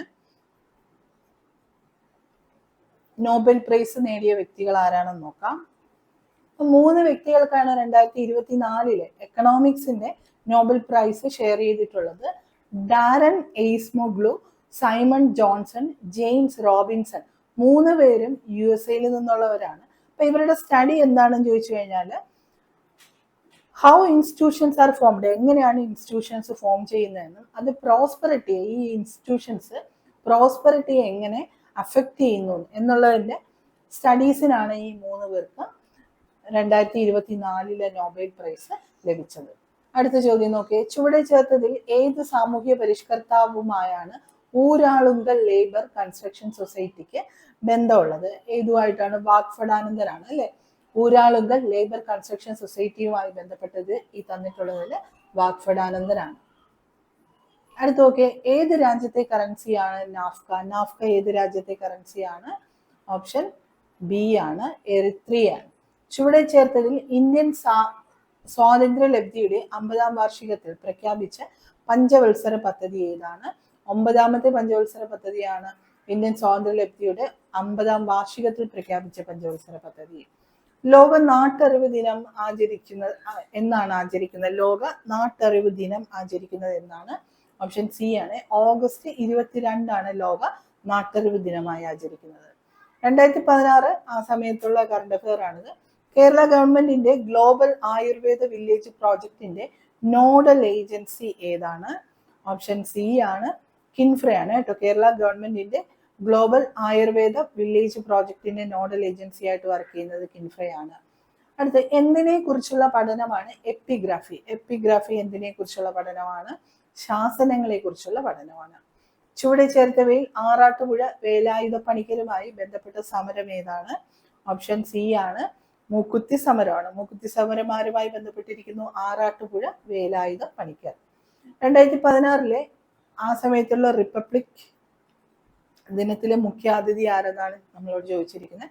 അപ്പൊ നമുക്ക് 2025 റിപ്പബ്ലിക് ഡേക്ക് ഇന്ത്യയിലെ മുഖ്യ അതിഥിയായി എത്തിയത് ആരാണെന്ന് നോക്കാം. പ്രൊബോവോ സുബിയാൻഡോ ആണ്. അദ്ദേഹം ഇന്തോനേഷ്യയുടെ പ്രസിഡന്റ് ആണ്. അപ്പൊ 2025 റിപ്പബ്ലിക് ഡേയുടെ മുഖ്യ അതിഥിയായി ഇന്ത്യയിൽ എത്തിയത് ആരാണ്? പ്രൊബോവോ സുബിയാൻഡോ ആണ്. ഇന്തോനേഷ്യയുടെ പ്രസിഡന്റ് ആണ് അദ്ദേഹം. അടുത്ത ചുവടെ ചേർത്ത സ്മാരകങ്ങളിൽ മുഗൾ രാജവംശവുമായി ബന്ധമില്ലാത്തത് ഏതാണെന്നാണ്? ഓപ്ഷനില് മോത്തി മസ്ജിദ്, ഇബാദത്ത് ഖാന, ചാർമിനാർ, റെഡ് ഫോർട്ട് ഒക്കെ ഉണ്ട്. അപ്പൊ ബന്ധമില്ലാത്തത് ഏതാണ്? ചാർമിനാറാണ്. മുഗൾ രാജവംശവുമായി ബന്ധമില്ലാത്തത് ഇതില് ചാർമിനാറാണ്. ദേശീയ മനുഷ്യാവകാശ കമ്മീഷൻ നിലവിൽ വന്നതെന്നാണ്? ഓപ്ഷൻ സി ആണ്, ഒക്ടോബർ 12, 1993 ദേശീയ മനുഷ്യാവകാശ കമ്മീഷൻ നിലവിൽ വന്നത്. ഇന്ത്യൻ ഭരണഘടനയുടെ ഏത് ആർട്ടിക്കിളാണ് അടിസ്ഥാന ചുമതലകൾ പ്രഖ്യാപിക്കുന്നത്? അടിസ്ഥാന ചുമതലകളെ കുറിച്ച് പറയുന്നത് ഇന്ത്യൻ ഭരണഘടനയിലെ ഏത് ആർട്ടിക്കിളാണ്? ആർട്ടിക്കിൾ 31A ആണ്. 2016 75ാം വാർഷികം ആഘോഷിക്കുന്ന സമരം ഏതാണ്? കയ്യൂർ സമരമാണ്. കയ്യൂർ സമരം. ഇന്ത്യയുടെ 8ാമത്തെ മുഖ്യ വിവരാവകാശ കമ്മീഷൻ ആ സമയത്ത് കറണ്ട് അഫെയർ ആണ്. അപ്പൊ നമുക്ക് ഇപ്പോഴത്തെ നോക്കാം. ഇപ്പോഴത്തെ കേന്ദ്രത്തിലെ മുഖ്യ വിവരാവകാശ കമ്മീഷണർ ആരാണ്? ഹീരലാൽ സമറിയാണ്. ഹീരലാൽ സമറിയ. ഇനി കേരളത്തിലാണെങ്കിലോ വി ഹരി നായരാണ്. അടുത്ത് അലമാട്ടി ഡാം ഏത് നദിയിൽ സ്ഥിതി ചെയ്യുന്നു? അലമാട്ടി ഡാം സ്ഥിതി ചെയ്യുന്ന നദി ഏതാണ്? കൃഷ്ണ നദിയാണ്. പ്രോജക്ട് ടാങ്കോ ചുവടെ ചേർത്തവയിൽ ഏത് കമ്പനിയുമായാണ് ബന്ധപ്പെട്ടിരിക്കുന്നത്? ഗൂഗിളുമായി ബന്ധപ്പെട്ടതാണ്. INS സർദാർ പട്ടേൽ നാവികത്താവളം സ്ഥിതി ചെയ്യുന്നത് എവിടെയാണ്? ഓപ്ഷൻ എ ആണ്, പോർബന്ദറിലാണ് കേട്ടോ. പോർബന്ദറിലാണ് INS സർദാർ പട്ടേൽ നാവികത്താവളം സ്ഥിതി ചെയ്യുന്നത്. അടുത്ത നോക്കി. 2015 ജ്ഞാനപീഠ പുരസ്കാരം നേടിയ രഘുവീർ ചൗധരി ഏത് ഭാഷയിലെ എഴുത്തുകാരനാണെന്നാണ്? 2015 ജ്ഞാനപീഠ അവാർഡിനെ കുറിച്ചാണ് ചോദിക്കുന്നത്. അപ്പൊ നമുക്ക് 2024 നോക്കാം. 2024 ജ്ഞാനപീഠ അവാർഡ് ലഭിച്ചത് 58ാമത്തെ ജ്ഞാനപീഠ അവാർഡായിരുന്നു. ഇത് ലഭിച്ചത് ആരാണ്? ഗുൽസറിനാണ്. അദ്ദേഹത്തിനെ സമ്പൂരൺ സിംഗ് കാൽറോ എന്നും പറയും, ഗുൽസർ എന്നാണ് പോപ്പുലർലി പറയുന്നത്. അദ്ദേഹം ഒരു ഉറുദു പോയറ്റാണ്. അതുപോലെ തന്നെ ഒരു സാൻസ്ക്രിറ്റ് സ്കോളറായ ജഗദ്ഗുരു രാമഭദ്രാചാര്യ, അദ്ദേഹത്തിന് കിട്ടി. അപ്പോൾ 2 പേർക്കാണ് 2024 ജ്ഞാനപീഠ അവാർഡ് കിട്ടിയത്. ആർക്കൊക്കെയാണ്? ഉറുദു പോയിറ്റായ ഗുൽസറിനും ജഗദ്ഗുരു രാമഭദ്രാചാര്യ, അദ്ദേഹം ഒരു സാൻസ്ക്രിറ്റ് സ്കോളറാണ്. ഇനി അടുത്ത് നോക്കിയ ഇന്ത്യയിൽ ആദ്യമായി ഇലക്ട്രോണിക് പാസ്ബുക്ക് പുറത്തിറക്കിയ ബാങ്ക് ഏതാണ്? ഓപ്ഷൻ സി ആണ്. ഫെഡറൽ ബാങ്കാണ് ഇന്ത്യയിൽ ആദ്യമായി ഇലക്ട്രോണിക് പാസ്ബുക്ക് പുറത്തിറക്കിയ ബാങ്ക്. മനുഷ്യനെ ആദ്യമായി ചന്ദ്രനിൽ ഇറക്കിയ ബഹിരാകാശ ദൗത്യത്തിന്റെ പേരെന്താണ്? എല്ലാവർക്കും അറിയാവുന്നതാണ്, അപ്പോളോ 2. ഇന്ത്യൻ അസംതൃപ്തിയുടെ പിതാവ് എന്ന് വിശേഷിപ്പിക്കുന്നത് ആരെയാണ്? ഓപ്ഷൻ ബി ആണ്. ബാലഗംഗാധര തിലകനെയാണ് ഇന്ത്യൻ അസംതൃപ്തിയുടെ പിതാവ് എന്ന് വിശേഷിപ്പിക്കുന്നത്. 2015 മാൻ ബുക്കർ പ്രൈസ് നേടിയ 2015 ചോദിക്കുന്നത്. അപ്പൊ നമുക്ക് 2024 ബുക്കർ പ്രൈസ് നേടിയത് ആർക്കാണ്? സാമന്ത ഹാർവേക്കാണ്. 2024 മാൻ ബുക്കർ പ്രൈസ് ലഭിച്ചത്. അപ്പൊ ഏത് നോവലിനാണ് അവർക്ക് ലഭിച്ചത്? അവരുടെ ഒരു നോവലാണ് ഓർബിറ്റൽ എന്നുള്ള നോവലിനാണ് സാമന്ത ഹാർവേക്ക് 2024 ബുക്കർ പ്രൈസ് കിട്ടിയത്. ഇപ്പൊ സാമന്ത ഹാർവേ ഒരു ബ്രിട്ടീഷ് ഓഥറാണ് കേട്ടോ, ബ്രിട്ടീഷ് എഴുത്തുകാരിയാണ്. അടുത്ത, ആഹാരം പൂർണ്ണമായും ത്യജിച്ച് ഉപവാസത്തിലൂടെ ജൈനമത വിശ്വാസികൾ മരണത്തെ വരിക്കുന്ന ആചാരത്തിനെ പറയുന്നത് എന്താണ്? സന്താര എന്നാണ് കേട്ടോ, സന്താര. നിതി ആയോഗ് സിഇഒ ആയി 2016 ജനുവരിയിൽ നിയമിതനായ വ്യക്തി, ആ സമയത്ത് കറണ്ട് അഫയർ ആണ്. പി.കെ. കാളൻ എന്ന കലാകാരൻ ഏത് കലയുമായി ബന്ധപ്പെട്ടതാണ്? ഓപ്ഷൻ ബി ആണ്. ഗദ്ദികയുമായിട്ട് ബന്ധപ്പെട്ടതാണ്. അടുത്ത നോക്കി, ചുവടെ കൊടുത്തിരിക്കുന്നവയിൽ യുനെസ്കോവിന്റെ പൈതൃക പട്ടികയിൽ ഉൾപ്പെടാത്ത ചരിത്ര സ്മാരകം ഏതാണ്? ഉൾപ്പെടാത്തത് ഇതില് മൈസൂർ പാലസ് ആണ്. അജന്ത കേവും സാഞ്ചി സ്തൂപയും റെഡ് ഫോർട്ടും ഒക്കെ ഉൾപ്പെട്ടിട്ടുള്ളതാണ്. രൂപാന്തർ എന്ന സാമൂഹ്യ സംഘടനയുമായി ബന്ധപ്പെട്ട വ്യക്തി ഏതാണ്? രൂപാന്തർ എന്ന സാമൂഹ്യ സംഘടനയുമായി ബന്ധപ്പെട്ട വ്യക്തി ബിനായക് സെൻ ആണ്. 2015 ഓടക്കുഴൽ പുരസ്കാര ജേതാവ് ആരാണ്?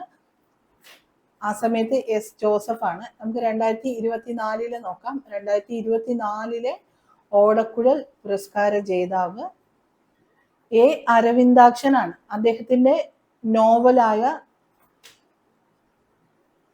ഗബയ്ക്കാണ് ഈ ഒരു പുരസ്കാരം ലഭിച്ചത്.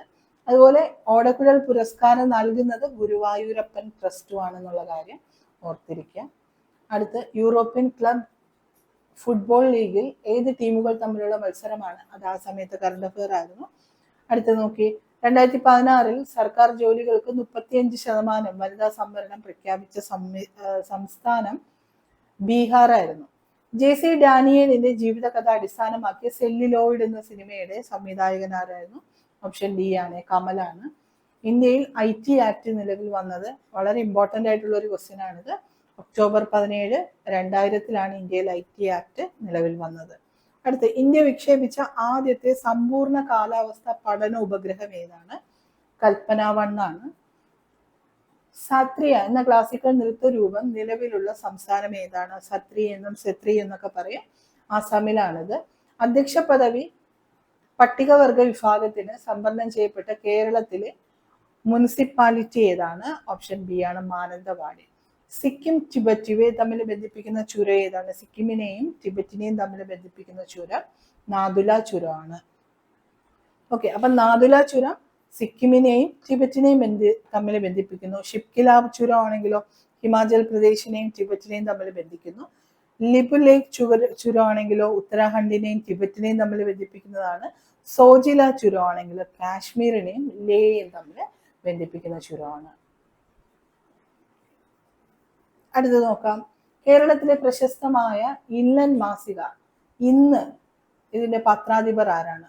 കേരളത്തിലെ പ്രശസ്തമായ ഒരു ഇല്ലൻ മാസികയാണ് ഇന്ന്. ഇതിന്റെ പത്രാധിപർ ആരെന്നാണ് ചോദിക്കുന്നത്. മണമ്പൂർ രാജൻ ബാബുവാണ്. ഇന്ത്യൻ യൂണിയനിൽ ചേർന്ന ആദ്യത്തെ നാട്ടുരാജ്യം ഏതാണ്? ഓപ്ഷൻ ഡി ആണ്, ഭാവ്നഗർ ആണ്. ഈ സത്താറ എന്നുള്ള ഓപ്ഷൻ സെലക്ട് ചെയ്യാൻ ചിലപ്പോൾ തോന്നും. ഡോക്ട്രിൻ ഓഫ് ലാബ്സ് എന്ന് പറയുന്ന പോളിസി പ്രകാരം ബ്രിട്ടീഷുകാരെ നിർബന്ധിച്ച് ആദ്യമായി കൂട്ടിച്ചേർത്ത നാട്ടുരാജ്യം ഏതാണ്? ബ്രിട്ടീഷ് പ്രൊവിൻസിലോട്ട് കൂട്ടിച്ചേർത്ത സത്താറയാണ് ഡോക്ട്രിൻ ഓഫ് ലാബ്സ് പ്രകാരം. അപ്പൊ ഇന്ത്യൻ യൂണിയനിൽ ചേർന്ന ആദ്യത്തെ നാട്ടുരാജ്യം ഭാവ്നഗറാണ്. സ്ലിനക്സ് 2015 ഏത് രാജ്യവുമായാണ് ഇന്ത്യ സംയുക്ത? ആ സമയത്ത് കറണ്ട് അഫെയർ ആണ്. അടുത്ത് നോക്കിയേ, പ്രകൃതിക്ഷോഭം നടന്ന നേപ്പാളിൽ ഇന്ത്യൻ ആർമി നടത്തിയ രക്ഷാപ്രവർത്തനം ഏത് പേരിൽ അറിയപ്പെടുന്നു? ഓപ്ഷൻ ഡി ആണ്, ഓപ്പറേഷൻ മൈത്രി. സാധുജന ദൂതൻ മാസികയുമായി ബന്ധപ്പെട്ട സാമൂഹ്യ പരിഷ്കർത്താവ് ആരാണ്? സാധുജന ദൂതൻ പാമ്പാടി ജോൺ ജോസഫ് ആണ്. കേരളത്തിൽ ആദ്യമായി എല്ലാ വീടുകളിലും വൈദ്യുതി കണക്ഷൻ നൽകിയ ഗ്രാമപഞ്ചായത്ത് ഏതാണ്? കണ്ണാടി ഗ്രാമപഞ്ചായത്താണ് കേട്ടോ, കണ്ണാടി. ലോക പ്രശസ്തമായ ഗ്രീൻ പീസ് സംഘടനയുടെ ആസ്ഥാനം ഏതാണ്? ഓപ്ഷൻ എ ആണ്, വാൻകൂവർ ആണ്. ലോക പ്രശസ്തമായ കരകൗശല മേള നടക്കുന്ന സൂരജ് കുണ്ട് ഏത് സംസ്ഥാനത്തിലാണ്? ഓപ്ഷൻ ഡി ആണ്, ഹരിയാന.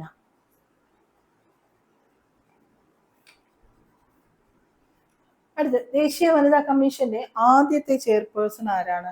ആദ്യത്തെ ചെയർപേഴ്സൺ ജയന്തി പട്നായിക് ആണ്. ഇപ്പോഴത്തതും ഒക്കെ നമ്മൾ നേരത്തെ ഡിസ്കസ് ചെയ്തപ്പോൾ പറഞ്ഞു.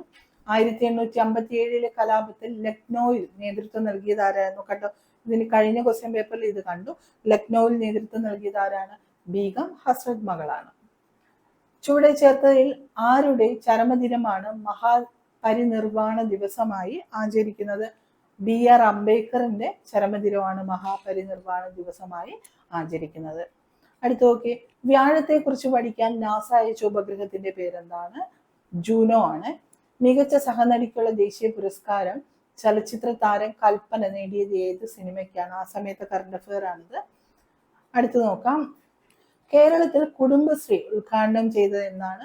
മെയ് 17, 1998. 1998 മെയ് 17 കേരളത്തിൽ കുടുംബശ്രീ ഉദ്ഘാടനം ചെയ്തത്. അപ്പൊ നമ്മൾ അസിസ്റ്റന്റ് സെയിൽസ്മാൻ ഈ ഒരു എക്സാമിന്റെ 3 പ്രീവിയസ് ക്വസ്റ്റ്യൻസും അതിന്റെ റിലേറ്റഡ് ഫാക്ട്സുമാണ് കണ്ടത്.